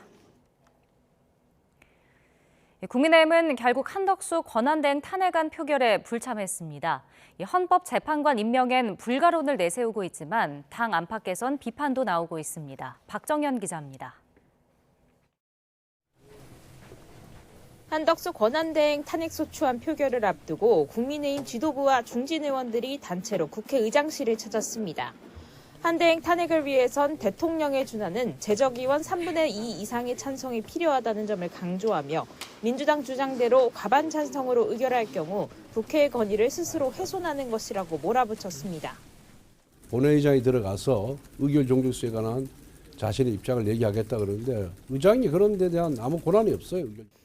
본회의 표결에 불참하는 동시에 원천 무효라고 항의하며 사실상 버티기에 들어간 모양새인데 자칫 전국 혼란과 헌법기관 공백으로 인한 역풍을 맞을 수 있다는 지적에도 이 같은 전략을 선택한 배경엔 진행 중인 윤 대통령 탄핵 심판이 영향을 미쳤다는 분석입니다. 이재명 대표 사법 리스크 현실화까지 최대한 시간을 끌어야 하는 여당 입장에선 만장일치가 되지 않는 한 파면이 불가능한 헌법재판소의 현 6인 체제가 나쁘지 않다는 판단인 셈입니다. 한대행은 헌법재판관을 임명할 권한도 없을 뿐더러 탄핵안을 가결시킨 국회가 재판관을 선출하는 건 검사가 판사를 임명하는 격이라며 방어전에 집중하는 이유기도 합니다. 하지만 애초 헌법재판관 임명에 여야 합의가 이뤄졌다는 점에선 일각에선 자가당착이라거나 비겁한 결정이란 날선 비판도 나옵니다. 11월 22일까지 서로 추천을 마무리하고 정기국회 때까지는 임명될 수 있도록. 게다가 당내 일각에서 헌법재판관 임명에 찬성해야 한다는 요구가 이어지는 것도 적잖은 부담입니다. 수동적으로 임명만 하면 되는 것임에도 불구하고 하지 않고 이렇게 책임을 회피한 겁니다. 권한대행으로서의 탄핵 사유도 일부 있다고 생각하고. 국민의힘은 민주당이야말로 이재명 사법 리스크를 덮기 위한 조기 대선을 노리고 있다 지적합니다. 또 헌법과 법률에 따라 헌법재판관 임명이 불가하다는 주장을 펴지만 이재명 재판의 최종 결론을 기다리며 윤 대통령 탄핵 심판을 지연시키고 있다는 비판도 적잖습니다. YTN 박정현입니다. 한덕수 권한대행 탄핵과 관련해 오세훈 서울시장이 이재명 대표는 국민은 안중에 없는 탄핵 중독자라며 이 대표에게 미래가 없다고 날을 세웠습니다. 오 시장은 오늘 SNS에 글을 올려 헌법재판소 35년 역사상 탄핵은 단 7건이었는데 이재명의 민주당은 올 한 해에만 9건을 찍어내는 탄핵 공장이 됐다며 이같이 비판했습니다. 반면 김동연 경기도지사는 국회가 한덕수 권한대행 탄핵안을 가결한 데 대해 내란을 방조하고 동조한 한대행 탄핵은 지극히 당연한 일이라고 말했습니다. 김 지사는 오늘 탄핵안 가결 직후 도청에서 기자들을 만나 정치적 불확실성이 경제를 짓누르고 민생을 짓눌러 하루빨리 내란을 종식해야 한다며 이같이 밝혔습니다. 민주당이 최상목 권한대행에게도 헌법재판관 임명 등을 촉구했습니다. 야당 일각에선 연쇄 탄핵론도 제기되는데 국민의힘은 연쇄 탄핵범이라고 비난했습니다. 보도에 홍민기 기자입니다. 민주당은 한덕수 총리 탄핵으로 다음 권한대행이 된 최상목 경제부총리에게도 국민의 뜻을 따르라고 압박했습니다. 국회 추천목 헌법재판관 3명의 최종 임명 등을 즉각 이행하라는 겁니다. 최상목 경제부총리에게도 촉구합니다. 대통령 권한을 대행하게 되는 즉시 국회의 몫이 헌법재판관을 임명하고 상설특검 추천 의뢰를 진행하십시오. 민주당은 우선 최 부총리가 윤석열 대통령의 계엄 선포를 강하게 반대했다는 점을 주목하며 야당 요구를 수용할 걸로 기대하고 있습니다. 다만 최 부총리마저도 이를 거부할 경우 마찬가지로 탄핵하겠다는 뜻을 내비쳤습니다. 대행으로 되는 순간 이것과 관련된 입장을 분명히 밝혀야 될 겁니다. 입장을 들어보면 되겠죠. 만약 최 부총리까지 탄핵안 가결로 직무가 정지될 경우 의전 서열에 따라 이주호 사회부총리 겸 교육부 장관이 대통령 권한대행을 맡게 됩니다.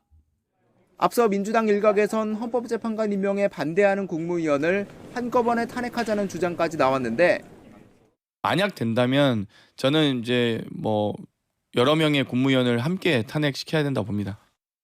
이미 직무정지되거나 사퇴한 국무위원을 제외하고 5명이 더 탄핵되면 국무회의가 아예 열리지 못하고 국회의장의 공포로 법률이 확정됩니다. 이에 여당은 민주당이 이재명 대표 사법 리스크를 덮기 위해 조급하게 탄핵안을 난사하고 있다고 맹비난했습니다. 다음에는 누가 또 탄핵 대상자입니까? 경제부총리입니까? 교육부총리입니까? 이러한 민주당의 행태는 연쇄 탄핵범이라고 해도 과언이 아닙니다. 헌정 사상 첫 대통령 권한대행 탄핵에 이어 국무위원 줄탄핵 가능성까지 제기되면서 전국 혼란이 더 가중될 거란 우려가 커지고 있습니다. YTN 홍민기입니다. 최상목 대통령 권한대행 부총리 겸 기획재정부 장관은 국정의 혼란을 최소화하는 것이 무엇보다 중요하다고 밝혔습니다. 최상목 대통령 권한대행은 대국민 담화문을 통해 국무위원의 한 사람으로서 현 상황에 대해 무거운 책임감을 느끼며 국민 여러분께 진심으로 송구하다고 말했습니다. 국정 안정을 위해서 최선을 다하겠다며 굳건한 안보와 흔들림 없는 경제, 안정된 치안 질서 등 국가의 안위와 국민의 일상이 흔들리지 않도록 전력을 다하겠다고 말했습니다. 최상목 대통령 권한대행은 공직에 몸을 담으면서 대통령 탄핵 정국을 세 번째 겪고 있습니다. 이번에는 대통령 대행이 되면서 국정사령탑뿐만 아니라 정무적인 판단까지 해야 하는 상황이 됐습니다. 김태민 기자가 보도합니다. 최 부총리는 1963년 서울 출신으로 서울대 법대를 졸업하고 행시 29회로 공직에 입문했습니다. 금융과 거시정책 분야에서 주요 보직을 맡으며 천재 관료라는 말이 늘 따라붙었습니다. 하지만 공직 생활은 순탄치 않아 이번이 세 번째 겪는 대통령 탄핵 정국입니다. 2004년 노무현 전 대통령 탄핵 정국 때는 증권제도 과장이었고 2016년 박근혜 전 대통령 탄핵 때는 1차관이었습니다. 차관이 되기 전 안종범 전 청와대 경제수석 밑에서 경제금융비서관으로 일했던 경력의 발목이 잡혀 관직의 길이 끊기는 듯 했습니다. 기소는 피했지만 정권이 바뀌고 야인 생활을 해야 했습니다. 하지만 2022년 윤석열 대통령직 인수위에 합류하며 관직에 복귀한 뒤 경제수석을 거쳐 지난해 12월 친정인 기재부를 떠난 지 6년 만에 수장으로 복귀했습니다. 단기적 경기 대책에서 벗어나 역동경제 로드맵을 발표하며 뜻을 펼치는가 했지만 12.3 비상기염 사태 이후 다시 탄핵 정국에 휩쓸리게 됐습니다. 이번엔 대통령 대행의 대행이라는 부담스러운 자리에서 위기에 놓인 경제를 살리는 데 더해 정치적 결단까지 내려야 하는 상황에 놓이게 됐습니다. YTN 김태민입니다. 국내 상황에 대해서 외신들은 한국 정치 위기가 심화됐다고 평가했습니다. 불확실성이 경제를 압박하고 있다는 진단도 내놨습니다. 워싱턴에서 권준기 특파원입니다. 워싱턴 포스트는 윤석열 대통령의 권한은 정지됐지만 아시아에서 가장 강력한 민주주의 국가인 한국에선 몇 주에 걸쳐 정치적 혼란이 이어지고 있다고 전했습니다. 이런 가운데 한덕수 권한대행 탄핵 가능성이 제기되면서 고위급 외교가 중단되고 금융시장을 뒤흔든 정치 마비가 심화할 수 있다고 내다봤습니다. 권한대행의 헌법재판관 임명 거부와 관련해선 헌법에 국회 선출권이 명시된 만큼 대통령에겐 형식적인 임명권만 있다는 법학자의 해석을 실었습니다. 뉴욕타임스는 바이든 대통령이 외교에서 민주주의를 최우선 가치로 내세웠지만 윤 대통령 등 민주주의를 훼손한 국가 지도자에 대한 비판이 충분하지 않았다고 지적했습니다. 이어 최근 미국 동맹국에서의 혼란은 민주주의가 불완전하다는 것을 보여준다는 싱크탱크 전문가의 분석을 전하기도 했습니다. AP통신은 한덕수 권한대행에 대한 탄핵소추안의 의결 정족수를 놓고 이견이 있다며 탄핵소추가 법적 모호성에 직면할 수 있다고 진단했습니다. 로이터 통신도 의결 정족수에 대한 학자들의 엇갈린 의견이 있다며 계엄령으로 촉발된 헌법적 위기가 심화할 수 있다고 보도했습니다. 블룸버그 통신은 한국 정치의 불확실성으로 원화 가치가 15년 만에 최저치로 떨어졌다며 올해 아시아에서 최악의 실적을 기록하고 있다고 전했습니다. 특히 곧 취임할 트럼프의 보호무역 정책으로 한국 경제에 타격이 예상되는 가운데 정치적 불확실성이 경제를 더 압박하고 있다고 평가했습니다. 워싱턴에서 YTN 권준기입니다. 한덕수 대통령 권한대행의 탄핵안 국회 통과를 놓고 여야 대립이 격화하는 등 전국 불안이 커지면서 원달러 환율이 한때 1,480원을 돌파했습니다. 서울 외환시장에서 원달러 환율은 개장 직후 1,460원을 넘긴 데 이어서 무서운 기세로 상승해 오전 한때 1,480원까지 뚫었습니다.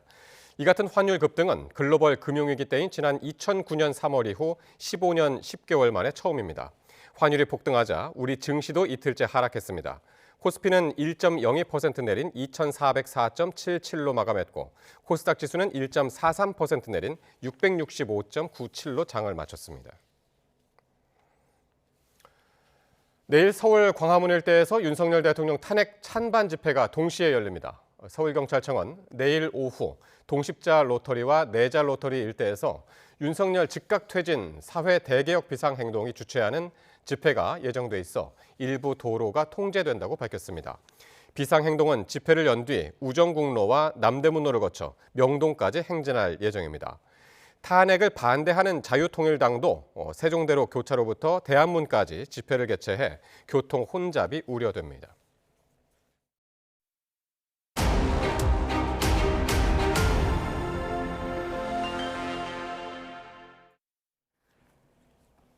전국에 영하권 추위가 나타난 가운데 충청과 호남에 내일까지 20cm가 넘는 많은 눈이 내려 쌓일 것으로 보입니다. 김민경 기자가 전해드립니다.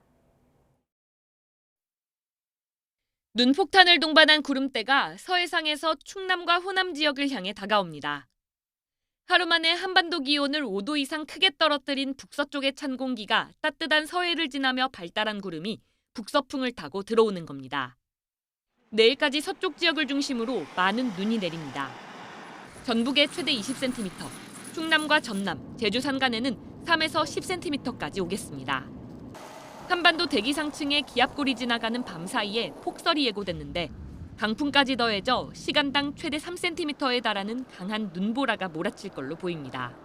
상층 기압골에 의해서 북서쪽에서 북풍 기류가 강화되고 그에 따라서 우리나라로 들어오는 기류도 더 강해질 것으로 예상이 되고 있습니다. 27일 밤과 28일 새벽에 가장 강한 절정을 보일 것으로 예상하고 있습니다. 특히 습기가 많은 해안가에는 무거운 습설 피해가 우려됩니다. 비닐하우스와 축사 같은 시설물이 무너지지 않도록 미리 눈을 치우는 등 대비가 필요합니다. 서쪽을 제외한 내륙 지역은 깊숙이 내려온 찬 공기 탓에 주말에도 영하권 강추위가 이어집니다. 내일 아침 서울이 영하 7도, 중부 내륙과 경북 북부는 영하 10에서 15도를 밑돌 예정인데 체감온도는 더 떨어지겠습니다. 찬 북서풍의 영향으로 28일 토요일까지 추운 날씨가 이어지겠으나 29일 일요일부터 따뜻한 서풍이 불면서 평년보다 1도에서 3도 높은 기온이 예상됩니다. 눈은 내일 오전 대부분 그치고 낮부터는 추위도 점차 누그러져 일요일에는 예년과 비슷한 겨울 추위가 나타날 전망입니다. YTN 김민경입니다. 부산의 수소가스 충전소에서 폭발성 화재가 발생했습니다. 사고가 잇따르자 시설 안전 우려가 커지고 있습니다. 차상은 기자입니다.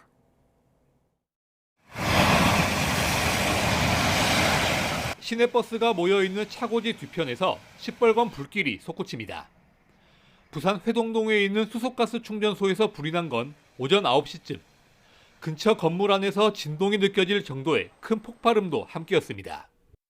1층 바닥에 흔들릴 정도로 쾅 하는 소리하고 바닥에 이제 사무실에 앉아 있는데 진동이 심하게 느껴질 정도로.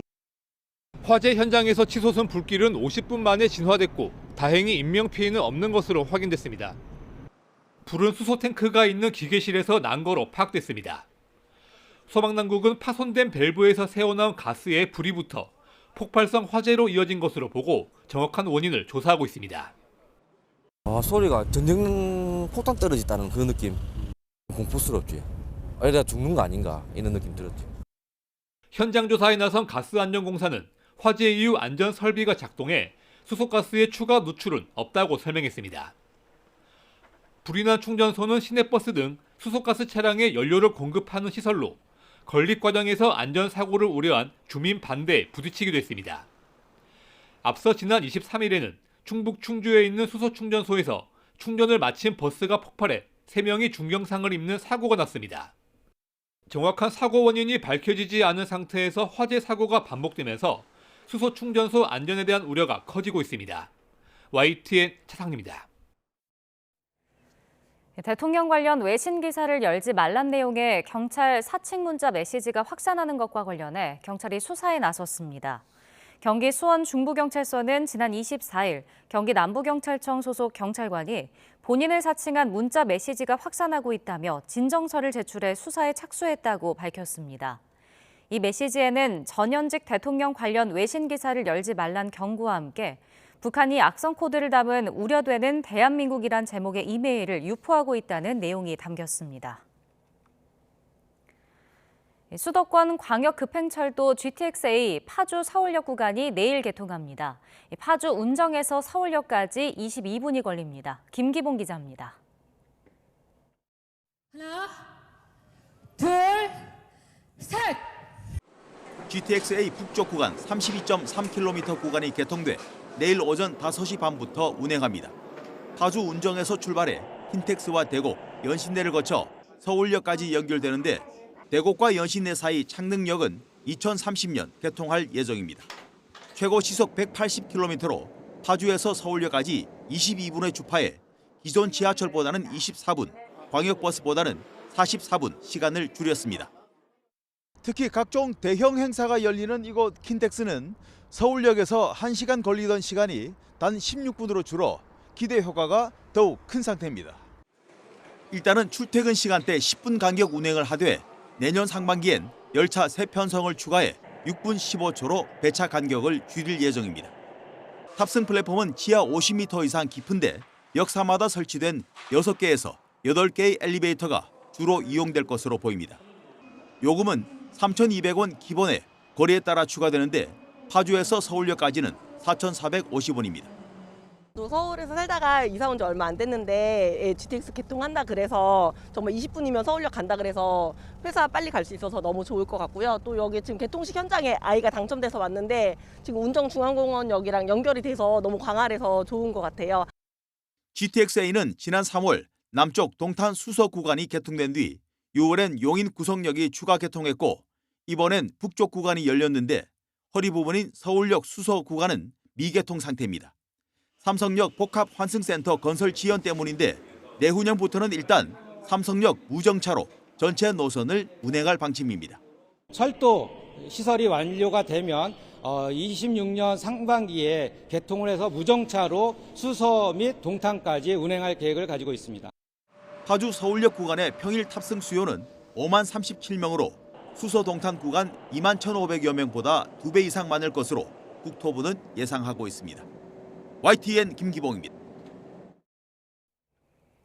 3년 만에 오징어 게임 시리즈 후속작이 공개됐습니다. 큰 기대 속에 평가는 크게 엇갈렸습니다. 김승환 기자입니다.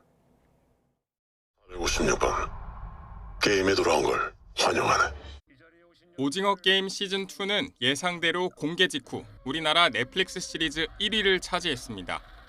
작품 공개 소식 등이 SNS를 뒤덮으며 뜨거운 반응을 실감케 했습니다. 공기놀이나 비석치기 같은 새 놀이를 등장시켜 시즌1의 한국적인 정서를 이어갔고 게임을 계속 진행할지 참가자에 묻는 OX 투표로 긴장감을 더했습니다. 투표의 중요성이 얼마나 큰 것인지에 대해서 지금의 그런 어떤 시국에 많은 사람들이 미 영화 전문 매체 버라이어티는 이번 시즌이 완전히 몰입하게 한다면서 호평했지만 일간지 뉴욕타임스는 이야기가 정체돼 있다고 비판했고 영국 가디언은 수익 때문에 시즌2와 3를 나눴다고 꼬집기도 했습니다. 마지막 시즌인 시즌3는 내년에 공개되는데 황동혁 감독은 최근 AP와 인터뷰에서 시즌2보다 더 나을 거라고 평가했습니다. So I'm now working on the post of season 3. It's almost done. We're working on the music and CGI right now. 오징어 게임 시즌2는 내년 1월 5일에 열리는 미 골든글로브 TV 드라마 최우수 작품상 후보에도 올라 일본 배경의 쇼군 등과 경합을 벌입니다. YTN 김승환입니다. 우크라이나군이 러시아 쿠르스크 지역에서 북한군 병사를 처음으로 생포했고 우리 국가정보원도 이를 공식 확인했습니다. 보도에 홍주혜 기자입니다. 동양인으로 보이는 남성이 체념한 듯한 표정으로 앉아 있습니다. 바싹 야윈 얼굴엔 지친 기색이 역력합니다. 우크라이나 군사 전문 매체가 북한군 병사가 처음으로 생포된 것으로 보인다며 공개한 사진입니다. 우크라이나 특수부대원들이 쿠르스크에서 작전을 수행하다 적군 포로를 잡았다면서 여기엔 북한군도 포함됐다고 보도했습니다. 한국 국가정보원도 부상을 입은 북한군 장병 1명이 붙잡힌 사실을 우방국 정보기관을 통해 확인했다고 밝혔습니다. 그러나 국정원은 몇 시간 뒤 이 장병이 부상 악화로 생포된 지 하루 만에 숨졌다고 알렸습니다. 러시아에 11,000명 이상이 파병된 것으로 추산되는 북한군은 쿠르스크 지역의 탁 트인 지형 탓에 우크라이나 드론에 고전하는 것으로 나타났습니다. Чому корейці повинні воювати за Путіна? Жодна нормальна людина на землі не відповість. І, на жаль, світ майже нічого не робить, щоб протидіяти злочинній колаборації Росії та Північної Кореї. 북한군이 포로로 잡히거나 투항하는 경우도 늘어날 수 있는데 이들을 어떻게 처리할지 역시 국제사회의 관심사가 될 전망입니다. 앞서 국정원은 지난 10월 국정감사에서 북한군이 귀순을 요청하면 헌법은 북한 주민을 국민으로 간주하는 만큼 받아줘야 한다고 답했습니다. YTN 홍주혜입니다. 카자흐스탄에서 추락해 38명의 사망자를 낸 여객기 사고가 러시아의 미사일 때문이란 주장이 힘을 얻고 있습니다. 보도에 김잔디 기자입니다. 카자흐스탄 악타우에서 추락한 비행기 측면과 꼬리 부분 곳곳에 여러 개의 큰 구멍이 나 있습니다. 고른 크기와 모양, 패턴으로 볼 때 대공무기에 맞은 것으로 의심되는 구멍들입니다. А в целом все выглядит так, что действительно хвостовая часть самолета была поражена частью осколков ракеты, вероятно, ракеты системы Панцирь-С1. It seemed likely that it was potentially caused by an air defense system, just because the shrapnel pattern was consistent with being shot down by a surface-to-air missile. 로이터 통신은 미국 당국자 발언을 인용해 초기 조사 결과 러시아의 방공망이 사고 여객기를 공격했다는 징후들이 있다고 보도했습니다. 이 당국자는 해당 정보가 사실로 드러날 경우 러시아가 자행한 우크라이나 침공의 무모함을 강조하는 계기가 될 것이라고 말했습니다. 우크라이나도 러시아 격추설을 주장했습니다. 사고 여객기 항로였던 러시아 북코카서스 상공은 최근 몇 주간 우크라이나 드론 공격의 표적이 됐던 지역이기 때문입니다. 월스트리트저널 등 외신들도 러시아군의 오인 격추 가능성에 무게를 실었습니다. 러시아 그로즈니 상공에서 드론을 격추하기 위해 발사된 미사일이 여객기 근처에서 폭발하며 파편이 승객과 승무원을 강타했다는 겁니다. 당시 여객기 기장이 러시아 공항에 비상 착륙을 요청했지만 거부당했고 카자흐스탄 서부로 이동할 것을 지시받았다는 보도도 있습니다. 러시아 측은 격추설을 묻는 질문에 조사 결과가 나오기 전에 가설을 제시하는 건 옳지 않다며 답을 피했습니다.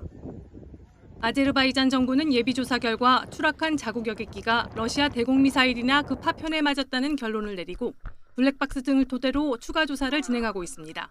YTN 김잔디입니다.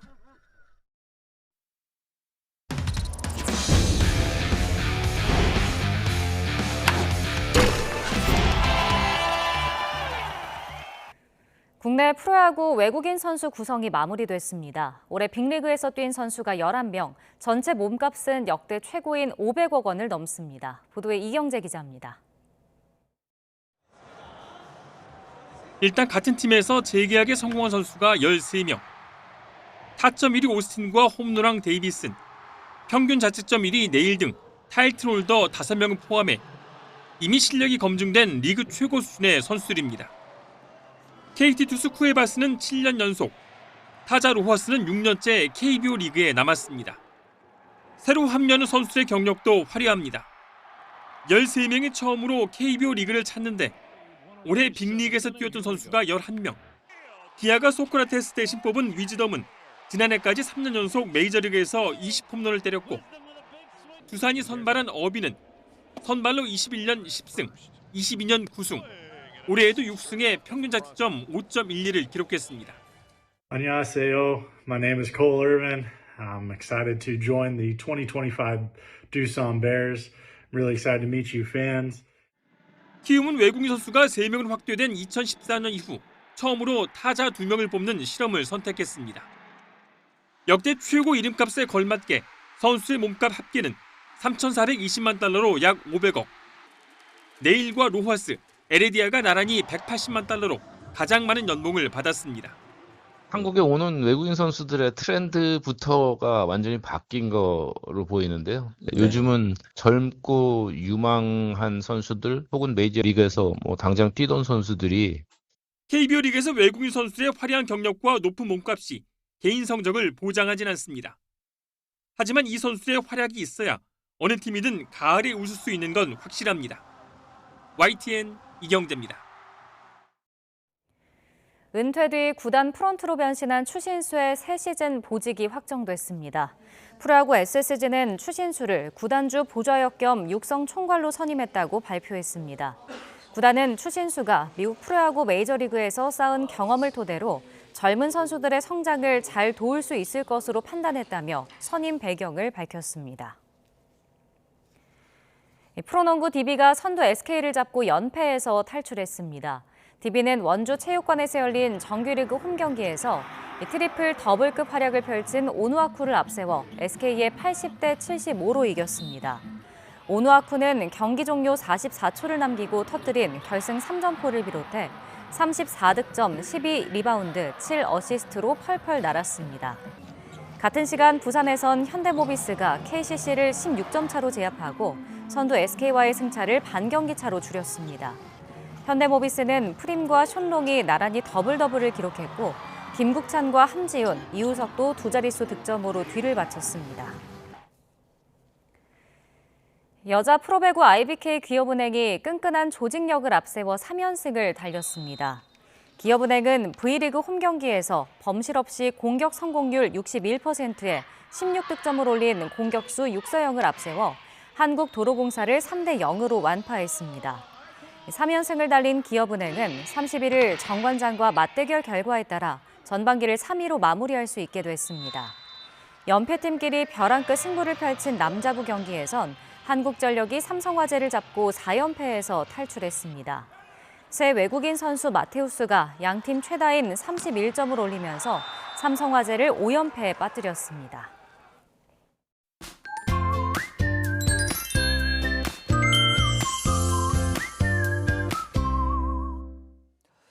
계속해서 찬 공기가 유입되면서 날이 점점 더 추워지고 있습니다.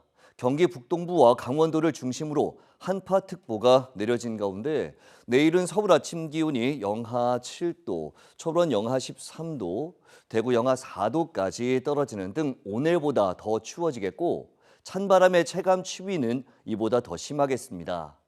또 한낮에도 서울 기온이 1도, 대전 2도, 광주 4도, 대구 4도에 머물겠고 체감 온도는 영하권을 유지하는 곳이 많겠습니다. 종일 보온에 신경 써주시기 바랍니다. 추위 속에 충청과 호남을 중심으로 눈비가 내리고 있는데요. 내일 오전까지 이어지면서 전북에 20cm 이상, 전남과 충남에 최고 10cm의 많은 눈이 쌓이겠습니다. 폭설로 인한 피해 없도록 대비 철저히 해주시기 바랍니다. 낮에는 눈비가 대부분 그치겠지만 충남 북부 내륙에는 늦은 오후에 또 한 차례 눈이 오겠고 제주도에는 모레까지 이어지는 곳이 있겠습니다. 반면 동쪽 지역은 대체로 맑은 날씨가 이어지면서 건조함이 더욱 심해지겠습니다. 특히 해안에는 바람도 강해 대형 화재가 발생할 가능성이 높은 만큼 불씨 관리도 잘해주시기 바랍니다. 충남과 전북에는 모레 새벽에 또다시 눈비가 내리겠고 모레부터 추위의 기세가 점차 약해질 전망입니다. 날씨 정보였습니다. 뉴스나이트 금요일 순서 모두 마칩니다. 저희는 다음 주 월요일 밤 9시 40분에 새로운 이슈들과 함께 다시 찾아뵙겠습니다. 시청해주신 여러분 고맙습니다.